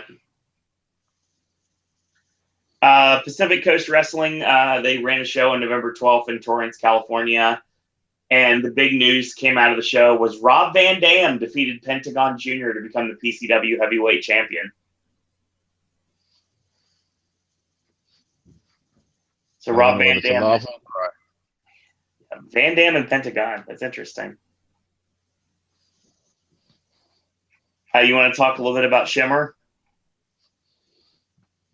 Yes, I'll lead that off with my talk of day indies.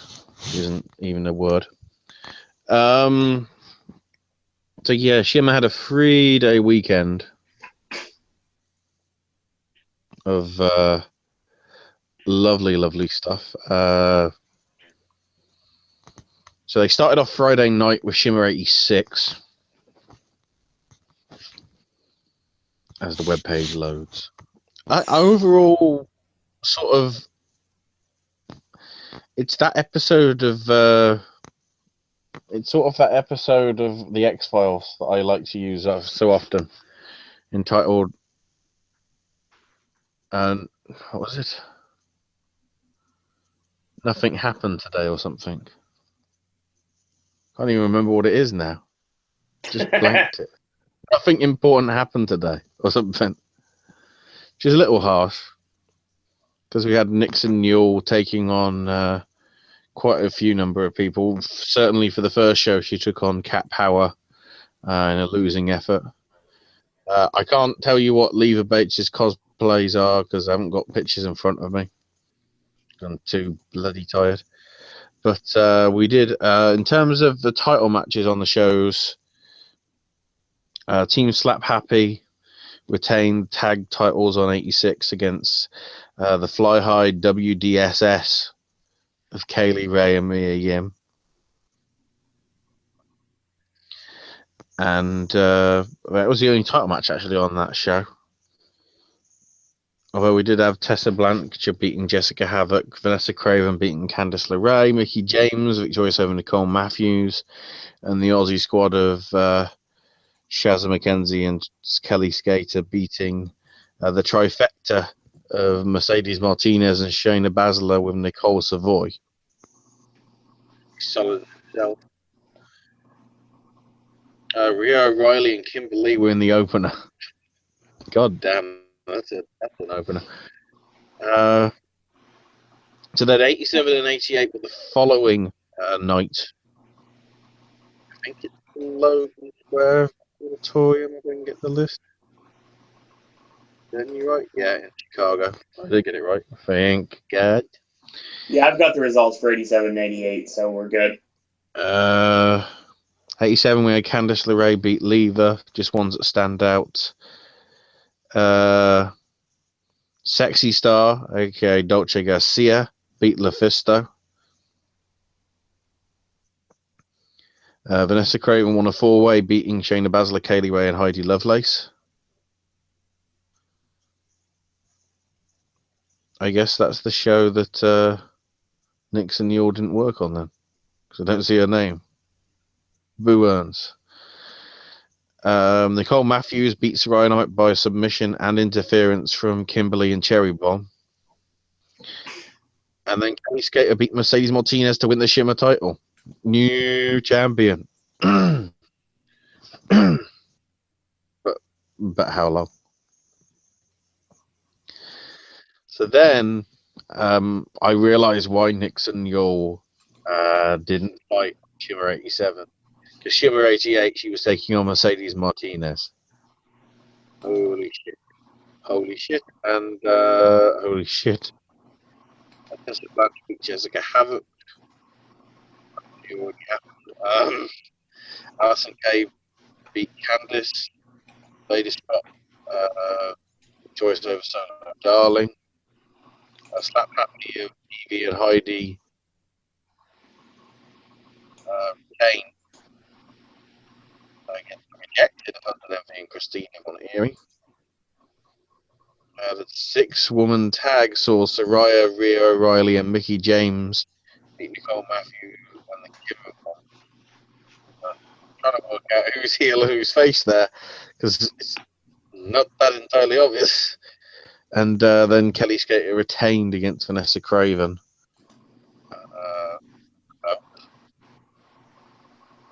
And then 89 and 90, we moved over to the usual haunt, the Bow and Eagles Club. Surprisingly, it's called the Bow and Eagles Club. It's actually in Berwyn. Who knew, Owen?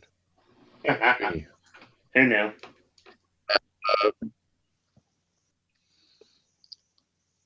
On this one, we had Nixon Yule beat LuFisto. You could tell that this girl was going to the E soon because she's getting all these dream matches. It's like, God damn it, no. Jessica Havoc beat Alison Kay. And Nicole Matthews won a 4-way that also featured Candice, Kaylee Ray, and Rhea O'Reilly.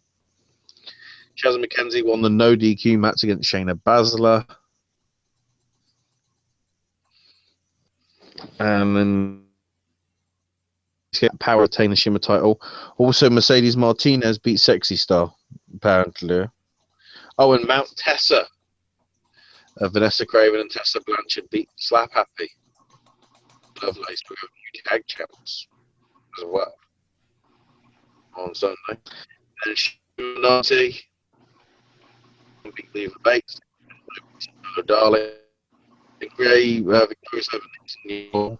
Apparently there was a hug in the ring afterwards. So he's going. Probably. Of Zandra Bale and Casey Spinelli to retain the tag belts. Mia Yim, the 4-way that also featured Evie, Kimberly, and Alison Kay. Shayna Baszler beat Heidi Lovelace.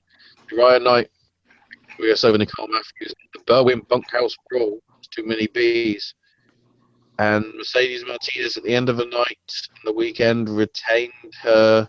Got back her shipment title, beating Billy Skater. So that's how we go into what's probably April. I think she was doing a WrestleMania weekend show anyway, so more likely towards then. But that's Shiver for you.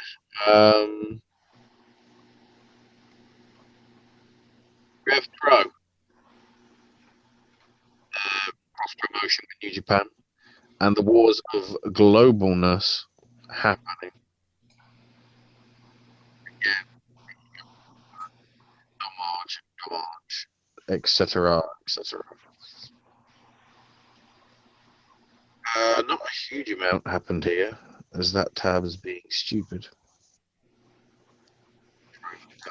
7 matches on the night 1. Yeah. I think we had a title match, if I can get it.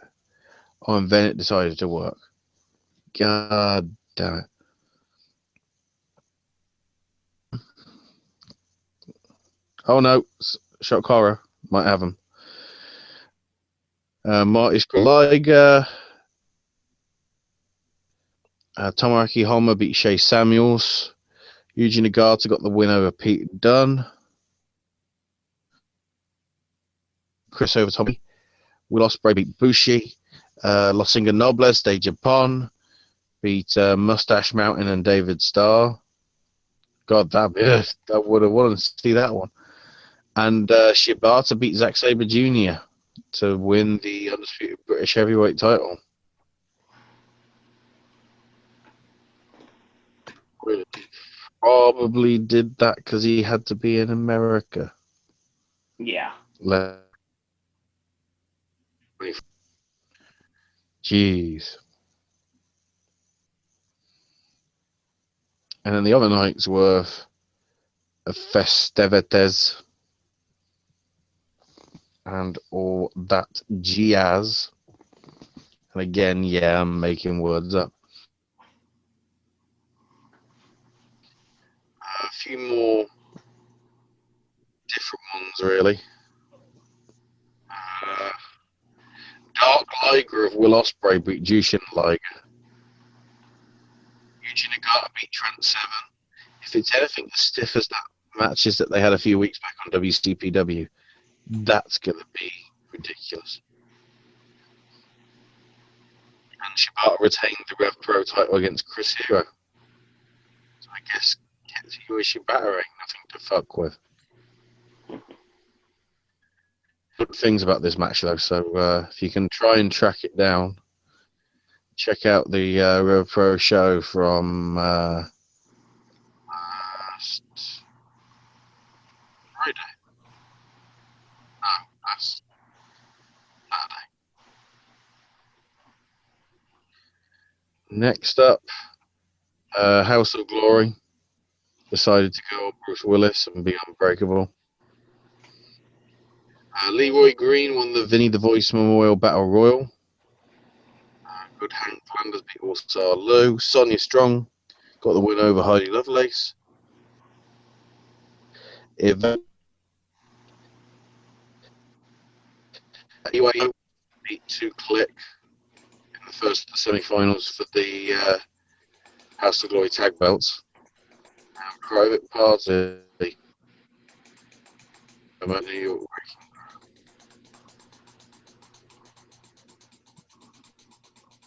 So,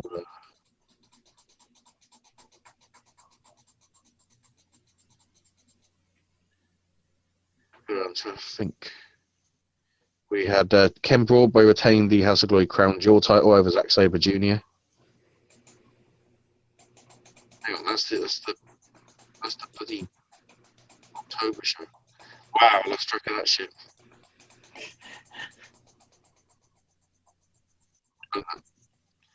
Da-de-da dooby-doo. Speaking of title changes, though, and Shibata. Shibata got back the Never Openweight title in the Singapore show. Happened yesterday. In case you're listening to this, did that title change just to please Singapore probably? Probably sounds racist. And then the final one I want covering Evolve, which we had Tommy Nice was on the end.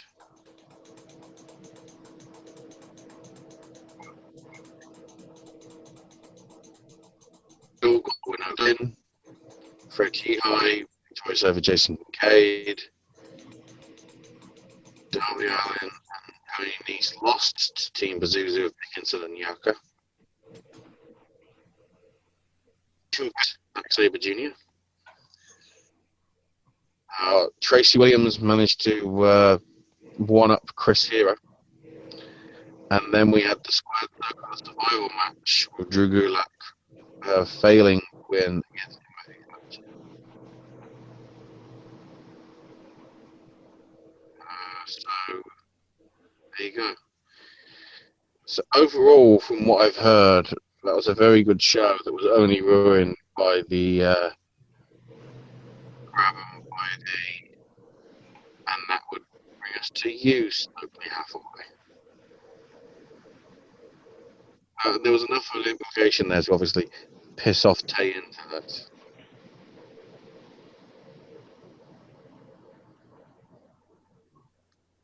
Please don't tell me you're going to try that in Shakespeare.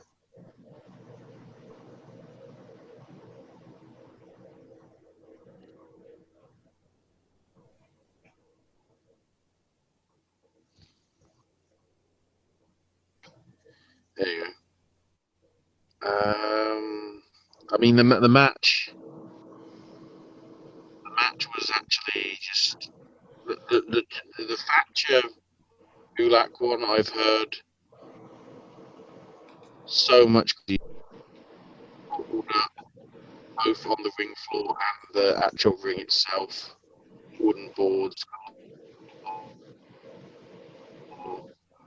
I don't know. So 73, Yaka beat Darby Allin. Jason Kincaid got the win over Icarus. Icarus in Evolve. Holy crap. Ethan Page beat Chris Dickinson, so Ethan's got momentum. Gulak got the win over Zack Sabre Jr. Over Matt Riddle. And then the Four Corners Elimination Evolved Tag Title match was Tracy Williams and Freddie High as your new champ. So, overall, pretty solid weekend from Evolve, I would say.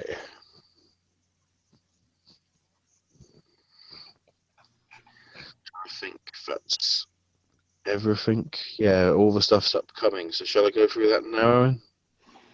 Yeah. So, start off with EWF Mid-Atlantic.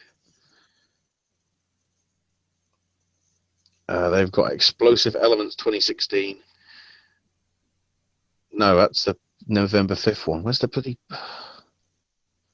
Hang on. There it is. Click the other book. November 2016. We've got a 2 out of 3 falls triathlon match. So it'll be Trevor Lee, Chet Sterling, and Andrew Everett taking on Eric Royal, Brad Attitude, and Lee Valiant. So it's a trios 2 out of 3 falls. Okay. There's going to be a Tornado Cibernetico for the golden ticket. Where's Willy Wonka? With Team Roy Wilkins versus Team Walter Eaton. Eric Andrews opened an invitation to anybody to take on the worldwide title. Yeah.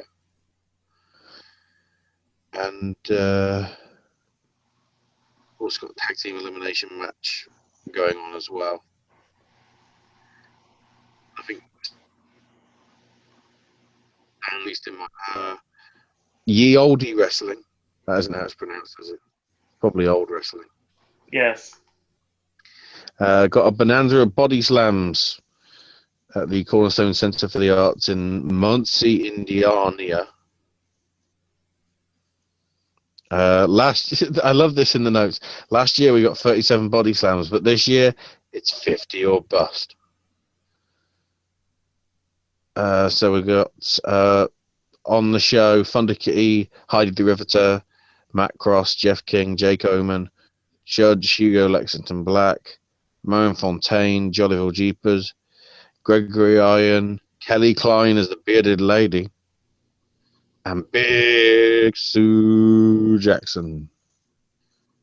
So I guess she's big in space. Mm-hmm. Hasn't it? And then that tab isn't working properly. Now, there is a tournament actually going on this weekend. If I can get the right night, hopefully, first. Damn it, I got the wrong night. PWX's X16. Last year, this happened like the same time as King of Trios and Bowler, so it got all confused and everything. But X16 is PWX's big tournament. Both shows, nights 1 and 2, will be at the Escapade in Charlotte, North Carolina, aka Woo Country. This Saturday, Sunday. Announce competitors for it because we don't know the full squads yet. At least I can find. So in it, we've got Zack Sabre Jr., Anthony Henry, Darius Lockhart, Trevor Lee, Corey Hollis, Martin Stone, Davey Richards, and Cheap Day, Tracer X, Reggie High, Ethan Gaze, and Jason Cade, and Darius Lockhart, Colby Carino, and Matt Riddle. I guess there's one name that doesn't fit there. The 16-person tournament might have to be officiated by a referee and have him competing as well. Awkward. I don't think there's anything confirmed just yet for night 2. Because obviously most of it will rely on what happens on I don't know what that is. How can you do either? I can get it. It's not loading up. Right. Click that. Right. Beyond Wrestling has got the Electric Haze in Worcester, Massachusetts. On the card for this one, scrolls properly. Quite a lot of first-time ever affairs. Matt Riddle versus Matt Tremont, Keith Lee versus Kimberly, Chris Hero versus Brian Fury for the final time ever, because I think it's one of Brian Fury's last matches before he retires. Matt Cross versus Jonathan Gresham is going to be in New England showcase. And a whole load of other people that are set to be there, including Chuck O'Neill, Yaka, John Silver, and Hot Sauce Tracy Williams.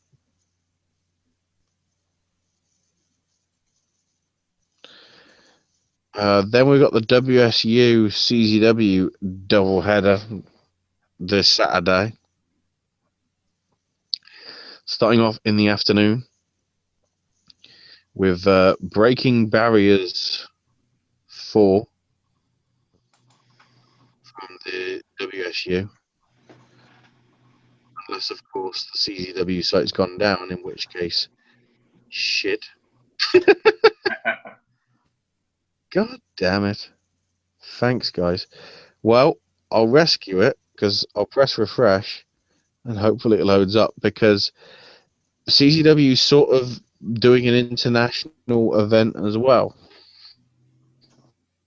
There can be wrestling Warzone for 2 nights.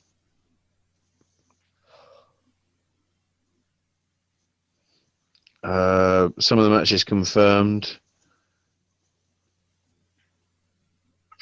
Hang on. No, don't press that. I want to see. Entice me. No. I've got it. I mean, it's ridiculous. I've got the cards if you need them.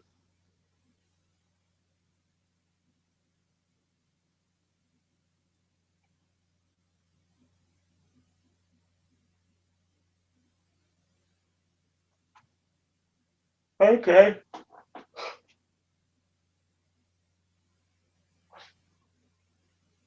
So, the shows will take place at the Voorhees, New Jersey Flyers Skate Zone. 4 p.m. is WSU Breaking Barriers 4. The main event is the Spirit title up for grabs. Leva Bates versus Sue Young. The fellow twins of Rick Cataldo and Eddie McQueen taking on Annie Social and Missy Sampson. Jade versus Taylor Hendricks.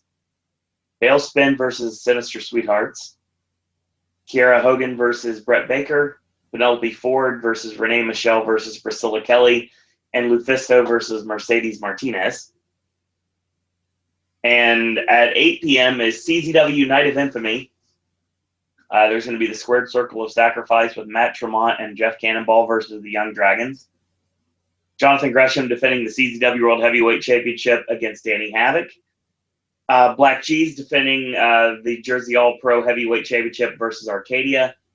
Yuma versus Homicide. Joe Gacy versus Sammy Callahan. EYF Bo of Mike Drastic and Angel Ortiz taking on the Dub Boys, Dave McCall and Nate Wallace. Jimmy Lloyd versus Frankie Pickard. Alexander James versus Tony Deppen. And the State of the Nation of Intoxication to find out what Devin Moore has to say about what happened last month. Did you cover the WSU one while I was having the blip? I certainly did. Nice. Yeah, teamwork. Although, leave her dressing up as Enchantress. What is she thinking? That's all I'm saying. That's all I'm saying is no. We didn't mention.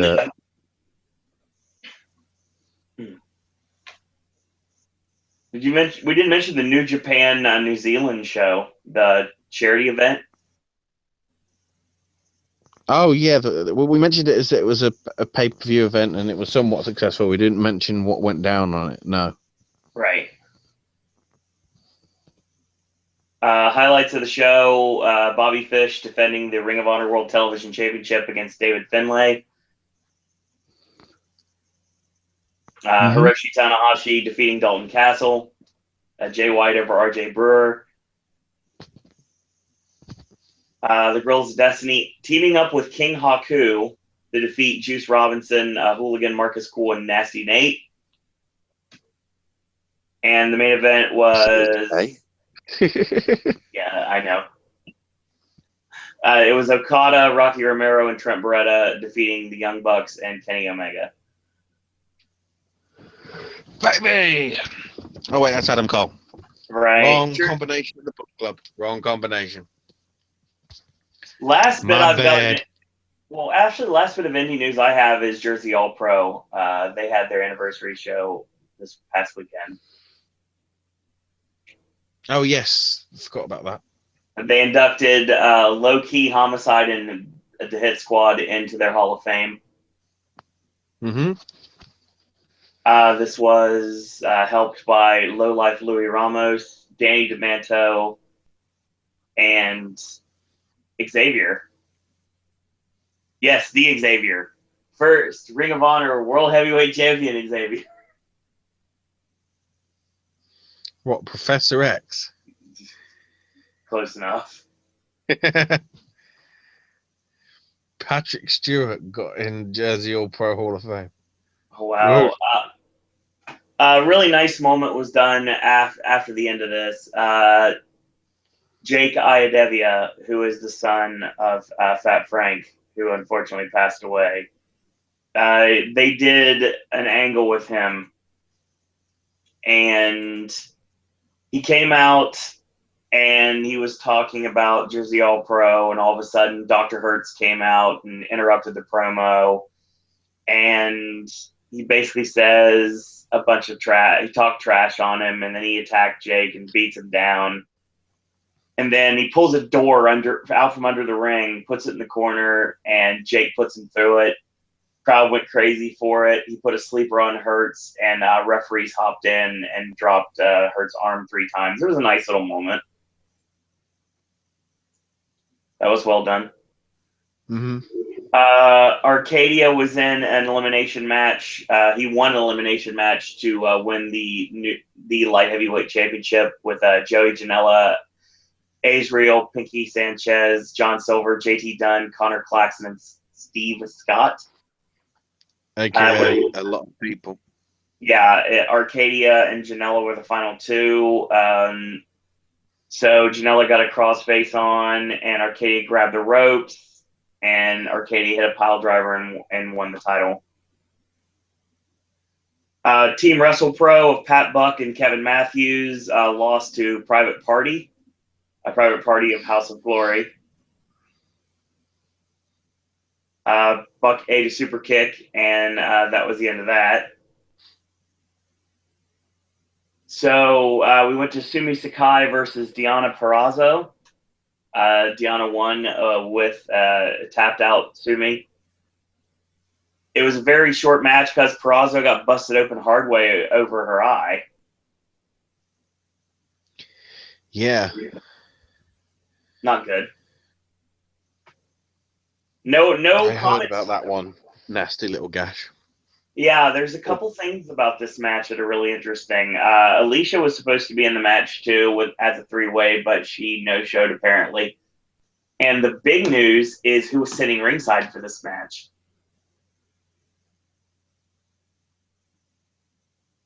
And that was Paige. Yeah, where's Alberto when you need him? We'll get to him in a moment. Don't worry. We had a CZW showcase. Matt Tremont versus DJ Hyde. Violent match. Big shock surprise there. Tremont grabbed a bag of tacks. And DJ choke slammed him on him. Tremont came back, hit a Spicoli driver through 2 chairs, and got the win. Mm-hmm. We saw the legends of Magic, Jay Lover, and Crazy Ivan defeat the H Effect, Dixie Derange, and Insane Dragon. Magic beat Dixie with a J Driller. Deonna did get stitches in her eye. We found that out. So Kyle the Beast and Joker ended up getting thrown out because the entire locker room just came out and they all started fighting.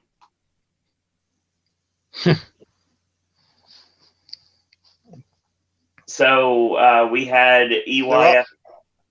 Just because you said about that, there are reports that apparently Gage is now out of prison. Oh, really? Possibly. And I believe Dave Then again, it Chappelle wasn't said, Mania. But then again, some of the stuff he says like about that might be true. So. Well, it's funny because it reminds me of a Chappelle skit, which is great because he had a great hosting job in SNL. And it's like Nick Gage just got out of jail and he's going right back into jail. Just a joke. Yeah. Exactly. Drago and Aerostar defeated EYFBO. We had the Jersey All-Pro champion Black G's defeating B-Boy. Alberto El Patron defeating Sami Callihan. And in the main event, there was a steel cage match with the Hit Squad of Dan Moff and Monster Mac defeating Loki and Homicide with a double splash off the top of the cage. Big old splash. Good show, it sounded like. I'd like to have seen it. Jersey All Pro always puts on a solid show. few more things before I forget. This weekend is the start of the New Japan World Tag League. Yes. 8 teams in each. We've got Brian Breaker and Leyland Race from WLW in the A block that I don't recognise.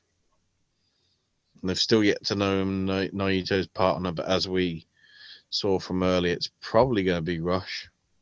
Yeah, I'm thinking so. And the Bone Soldier, which I thought was the name of a porn star, teams up with Bad Luck Fale in Block B. There's also the Hunter Club of Yoshi Tatsu and Billy Gunn. That's great. What? That doesn't even make sense. Block A matches are opening the Kurikan Hall show this Friday. So it's going to be Nakanishi and Hanare versus Hansen and Rowe.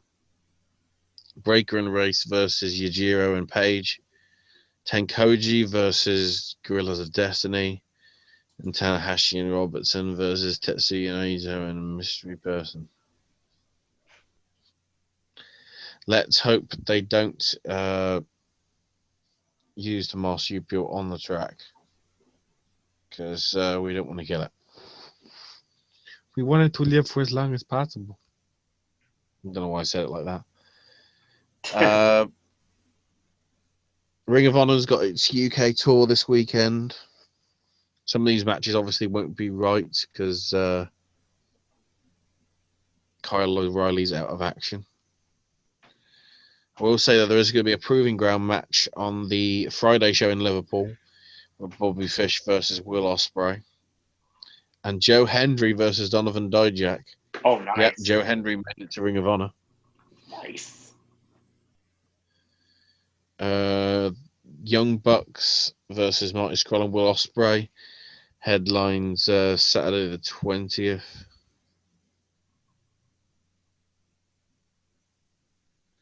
Don't think there's anything else on their website off the top of my head.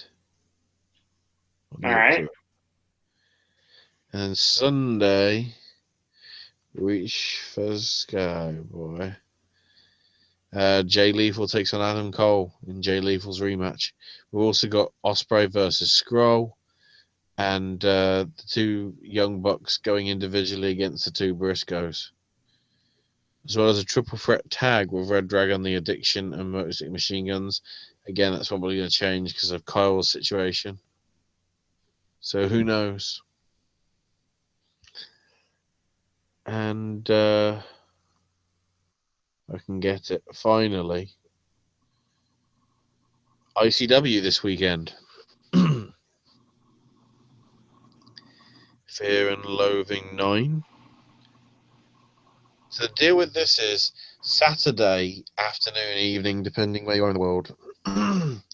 ICW will be providing their Fight Club TV show taping, or whatever you call it.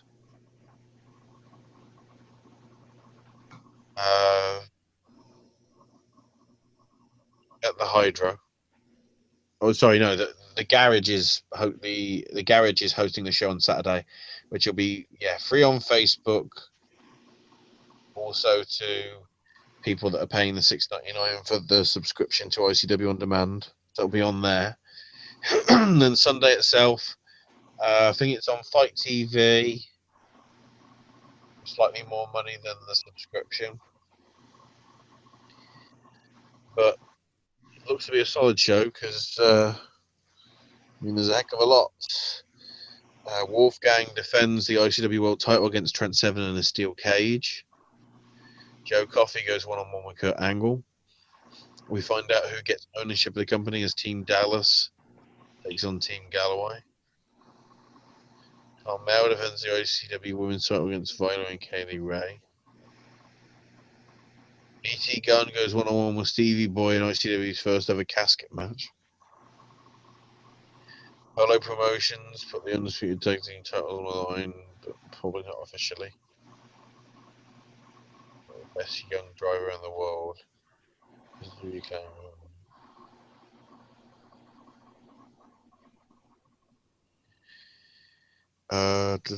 Joe Hendry versus Davey Blaze. Well, I think if Can't remember the stipulation for Davey, but if Joe loses, he's gone for 1 whole year. Lewis Gervin versus Ricochet. And a Stairway to Heaven match with Lionheart. Does it involve Led Zeppelin? Probably not.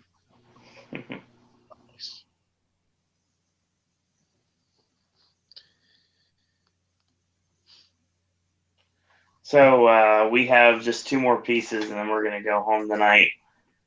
If you are fortunate enough to be in the Orlando area, they're going to be doing a ticket party at the Zenith Plaza at Dr. Phillips Center for the Performing Arts from 6 p.m. to 9 p.m. And that is tonight, which is Thursday. Autograph signings with Booker T, Renee Young, Cesaro, Titus O'Neil, Big Cass, Neville, Alexa Bliss, and Charlotte. Plus, there's going to be live matches. TJ Perkins versus Andrade Cien Almas. Tucker Knight and Otis Dozovic versus Tino Sabatelli and Riddick Moss. Patrick Clark versus Dan Matha. And a match that's very intriguing to me, Ashley. Macy Estrella versus somebody named Sarah Bridges. Yeah. It's going to be crazy. Oh. Yeah, going by her real name. It's very interesting. Wow. So Crazy Mary is going to be doing her first technical WWE match under a new contract with... Does that mean she's related to Jeff? That's why they call her the Crazy Mary. Yeah, so yeah, that had to be mentioned. Which means we're getting one step closer to Crazy Mary being Sister Abigail, which I've been calling for years. No, they would have done that years ago. They should have done that years ago. You'd be surprised. Okay, let's talk NXT real quick. Mm-hmm. Did you watch the show? Well, I had to watch Lucha, so no. Not much to it. We had 3 matches on the card. We had Liv Morgan defeating Peyton Royce by DQ when Billie Kay got involved. And this led to Aaliyah making the save. Heels got the advantage, and this led to Ember Moon coming out. And basically, there was a promo, basically Liv saying, get another girl, and we're going to do a 6-woman tag. So that's coming up. We saw the return of Elias Sampson. He squashed Nathan Cruz. He's using the Crossroads now as a finish. Interesting. Solid main event with Andrade Cien Almas defeating Cedric Alexander. So right after the lumbar check, he basically makes it to the ropes. Cedric tries to climb back in. He gets the rope pulled into his groin and almost nails the hammerlock DDT to get the win. Not much to the show, really. A lot of hype package for Joe and Nakamura, so.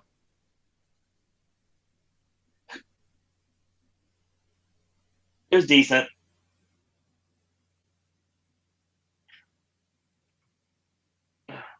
Did you see ROH this week? I guess we'll find out in a minute. Ashley, did you watch Ring of Honor this week? Yeah. Okay. Yeah, really solid show. So we start off with a look at what happened with Adam Page injuring Bobby Fish's ribs last week. And then setting up the main event, which is Page against Fish for the TV title later tonight. Match 1 was continuing the 6-man tag team tournament with Kamatachi and the Addiction against Ultimo Guerrero, Hechihero, and Akamura. Solid stuff here. Really good stuff in this match. Really, from those 6. Although it was interesting as well when we got to the end and we saw the the self-implosion of the heel tag team. Yeah, it was very interesting. Going it on its own. Perhaps this was the early signs of what was to come in terms of the time bomb exploding. Yeah. Guerrero wins with the Guerrero special, the inverted superplex on Christopher Daniels. You were talking about the Caprice Coleman and the All Night Express are not wanting to be called the Cabinet anymore. So basically, they bashed the company. Yeah. Oh, the cabinet. I mean, the cabinet was sort of, in theory, it was good, and then just no. Right. Very no. And then when things started getting too real, they suddenly realized, yeah, we better drop this gimmick. Yeah, probably a smart move. Or perhaps we'll get Joey Styles to grab it by the pussy. Oh, geez. We see highlights of when Dalton Castle and Colt Cabana faced the Young Bucks in a losing effort. Very interesting stuff there. We set up our next match. It's Colt Cabana and Dalton Castle against the Pretty Boy Killers, Keith Lee and Shane Taylor. I think the authors of Pain should thank their lucky stars that they're not in the same company. Good stuff here. They take care of Dalton Castle, and they go after Cabana. Cabana eats the power bomb and then the splash off the middle rope, and Lee and Taylor win. Solid match. Yeah. It was. I mean, we haven't even got to the main event yet, but it's a good show. Mainly because you had a 6-man and a tag, and then the singles. Yeah. You had variety. Take note, WWE. Speaking of that, main event time. Bobby Fish defending the Ring of Honor television title against Hangman Adam Page. Fish gets jumped at the bell right before the bell, actually. And it's funny because Page grabs a chair and Todd Sinclair calls for the bell, so he basically has to drop the chair. Yep. Good stuff in this match. We get to the finish here. Page goes for the Adam's apple, gets a near fall off of it, sets up for the rite of passage. Fish rolls through, locks in the knee bar, and Page taps out.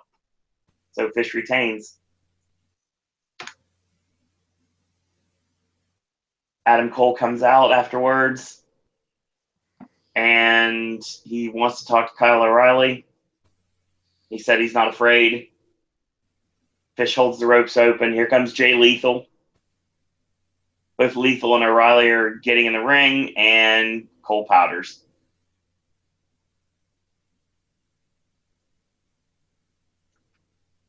So, of course, we're setting up for Adam Cole against Kyle O'Reilly at Final Battle in a couple weeks. Final Battle should be really entertaining. I'm very curious to see how that's going to go.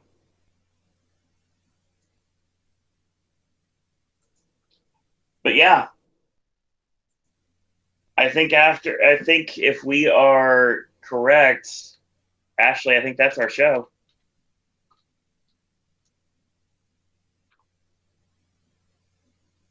So I'm going to say it is our show. Oh, sorry, didn't unmute the thing. The picks. That's what we're going to. Yeah.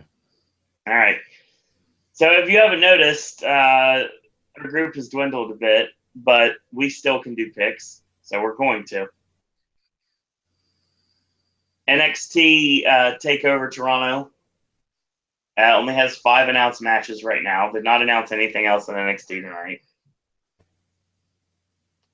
We will start with the 2 out of 3 falls for the NXT Tag Team titles. The Revival defending against DIY.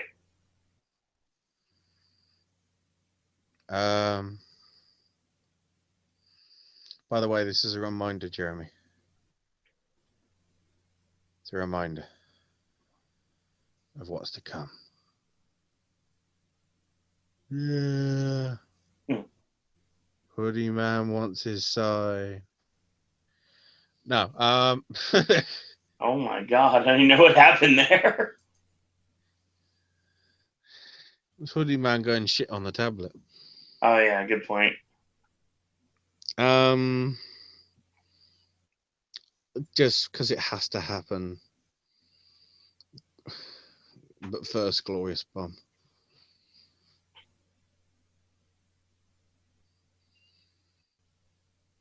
I'm going DIY.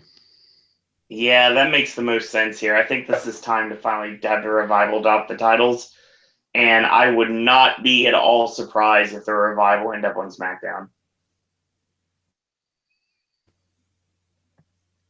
I mean, I get it, but I sort of want them to be on Raw.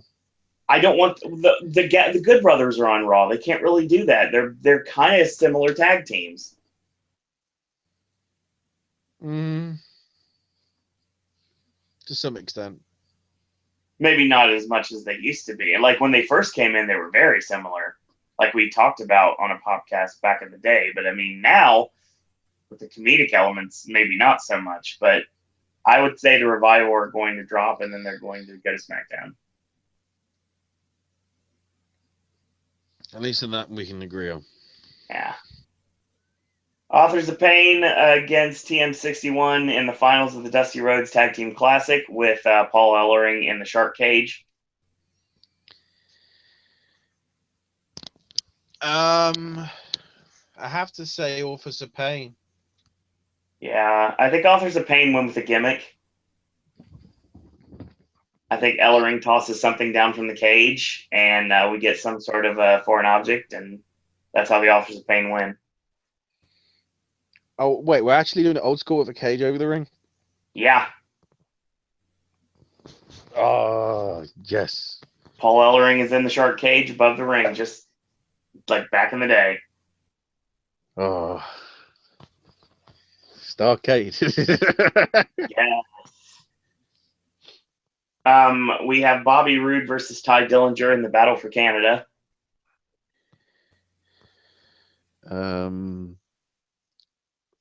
Kanga's kid from Winnie the Pooh.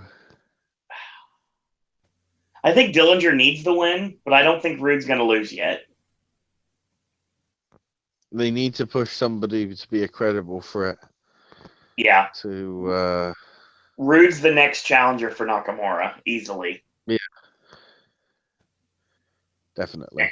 And although I want and although that match should have happened here, given the fact it's in Toronto, I still think that Nakamura and Roode is the next program.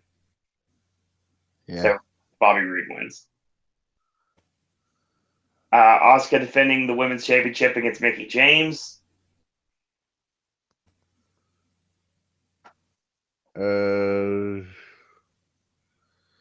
I mean, logically, it has to be Asuka. Mickie James wouldn't be like, wow, what a great up-and-comer Mickie James is. I wonder what will happen to her. Oh, my God. It would be interesting if they took the title off Asuka and did another match down the line. Let Asuka take it back, but I think Asuka's it's gonna basically be to give the rub to Asuka. And that's what it should be. And the main event, Shinsuke Nakamura defending the NXT Championship against Samoa Joe. Man of 1,000 something holds. Yeah.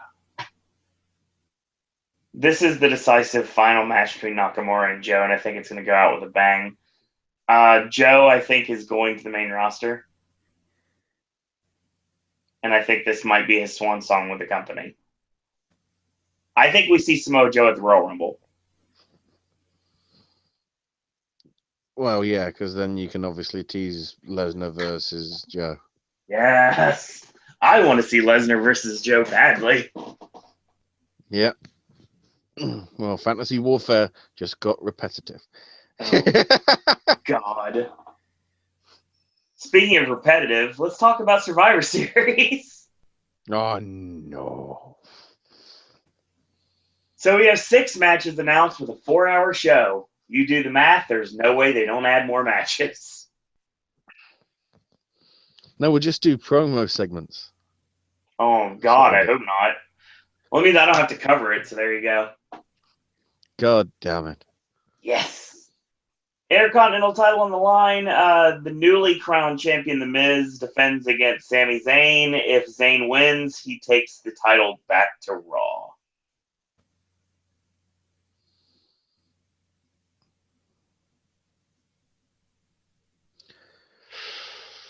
Oh, it's a tough one. I've got an idea, but I don't know if they go with it.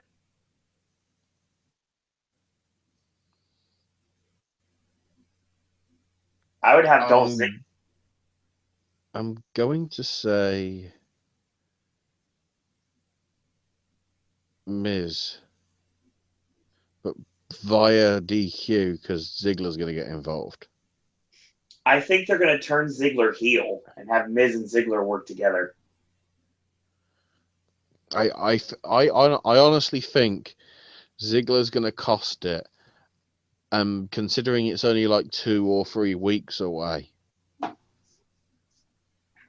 have Sammy go back over to SmackDown and have a triple threat something match.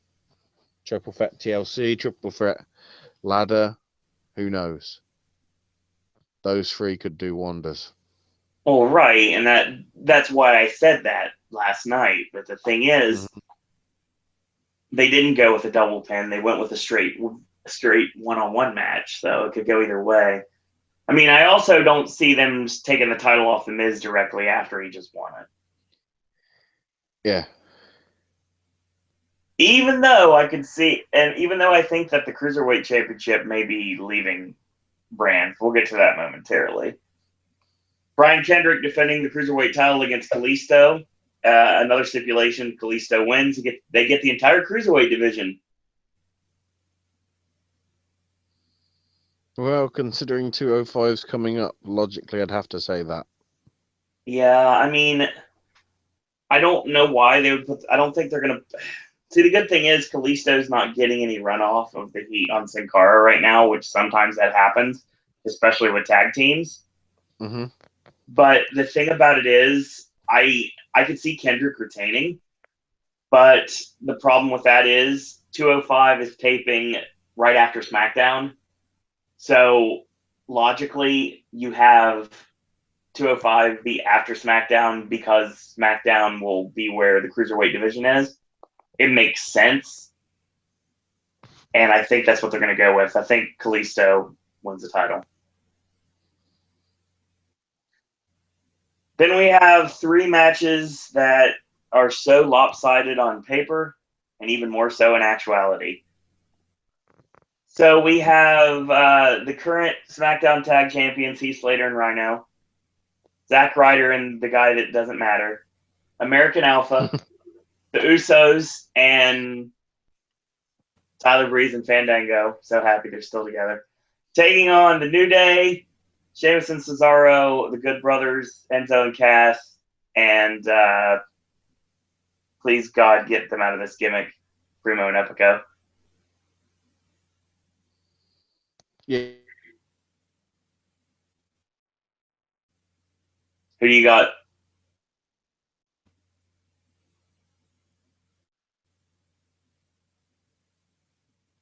Oh, that's not good. Ashley dropped. We're waiting for Ashley to come back. Let's go with Team Raw. I don't know what happened there. There's a lot of infighting on there's a lot of infighting on Raw's team. I think that's going to cause them to lose. I want to see SmackDown win this. I just want to see Breezango be the sole survivors. Yes. Even though I'm not dumb to believe that they're probably not going to be like the first or second team eliminated. Yeah. The Hype Bros will probably go first, but knowing my luck, it's going to be Breeze and Fandango, which I don't want to happen, but that's how it works, I guess. All right, so we've got the Raw women. Charlotte, Bayley, Nia Jax, Sasha Banks, and Alicia Fox against Alexa Bliss, Becky Lynch, Nikki Bella, Carmella, and Naomi. I think that one will be SmackDown. Yeah, I agree with you on that. More people to push on Raw. Yeah. And the main event of the Raw versus SmackDown matches. I was going to say, like, what? We have the Universal Champion Kevin Owens, Chris Jericho, the U.S. Champion Roman Reigns, Braun Strowman, and Seth Rollins versus the WWE Champion AJ Styles, Bray Wyatt, Randy Orton, Dean Ambrose, and for some stupid reason, Shane McMahon with their cheerleader, James Ellsworth.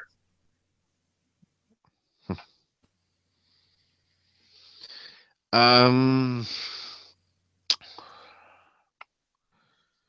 a tough one, this one. Because I can honestly see it go either way. Same here.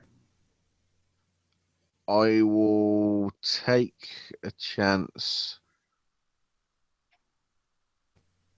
on... I'll take a chance on Raw winning. I mean, I could see that happening. Then again, I also could see The Undertaker getting involved, potentially. Mm-hmm. I'm thinking more SmackDown. I think it might be a SmackDown night, but I think it makes more sense for Raw to win. Because no matter if SmackDown wins the other two matches, which could happen, I think at the end of the night, Raw's going to stand victorious.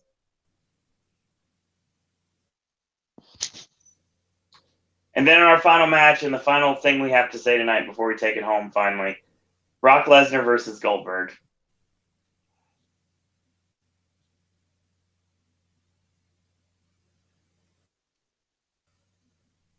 Is there any need to even say it?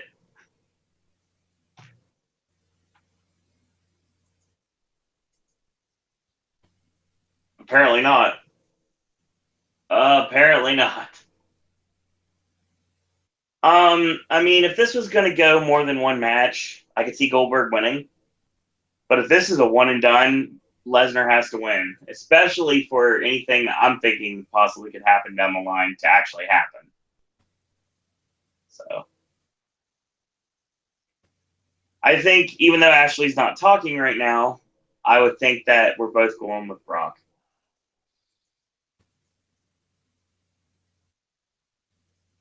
Even though Ashley's not talking right now, because I guess we're having technical issues. Hence the reason why you've had two Ashleys for the last several hours.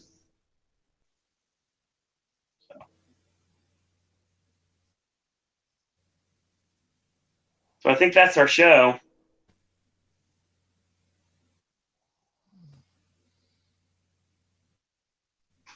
I think Ashley's asleep. Okay. That is our show. So once again, I want to thank everyone for joining us tonight, whether live or in archive. Big shout out to Jeremy and chat for chatting for a little bit. Thanks to everyone that listened to us live. And real quick, check out NXT Takeover in Toronto this Saturday night, and WWE Survivor Series, which is going to be like 9 hours long. Not really, but I mean, still. It's going to be at least 4 to 5 hours. So it's going to be crazy. And that's going to be starting as well. Toronto's takeover event should be interesting. It hasn't been officially announced. This is something I'm reading here. Thanks for 411 Mania. That Aaliyah, Ember Moon, and Liv Morgan taking on Peyton Royce, Billie Kay, and a mystery partner has not been confirmed yet, but they should be announcing it. I would love if the final person was Crazy Mary. Does not make much sense given the fact of her gimmick. But then again, it fits with Ember Moon, so I don't know. It could be about anybody at this point. I don't know if Mandy Rose would be the person I would choose. Maybe in this case, probably so. Because she fits the Mean Girls aesthetic of Peyton and Billie. I think that's a possibility. So we'll see what happens. But yeah, that's our show. Thank you, everyone, for joining us tonight. Ashley can be found on Twitter at AshesMyNameUK, and check out his podcast on the SNS Radio Network at snsradionetwork.com, as well as Gaming with Ash just got put up the other day, so check it out. And there'll be more Gaming 7s with Ash coming very soon. And who knows, maybe Ash will do another Sip and Snack before too long, possibly. Cleveland will be joining us on the podcast this weekend. We're going to be doing TakeOver, Survivor Series, and Raw, and then, of course, the Wednesday Wrestling Popcast next week. So looking forward to that. Should be a great show. Should be a great series of shows. So go back, watch some wrestling, enjoy yourself. So I want to thank everyone for joining us tonight. And as always, in a world where there are a billion wrestling podcasts, we're very pleased that once more tonight you have chosen a podcast. I want to thank everyone for watching. Thanks, everyone, for listening. And until tomorrow, boys and girls, that's all we got to say about that.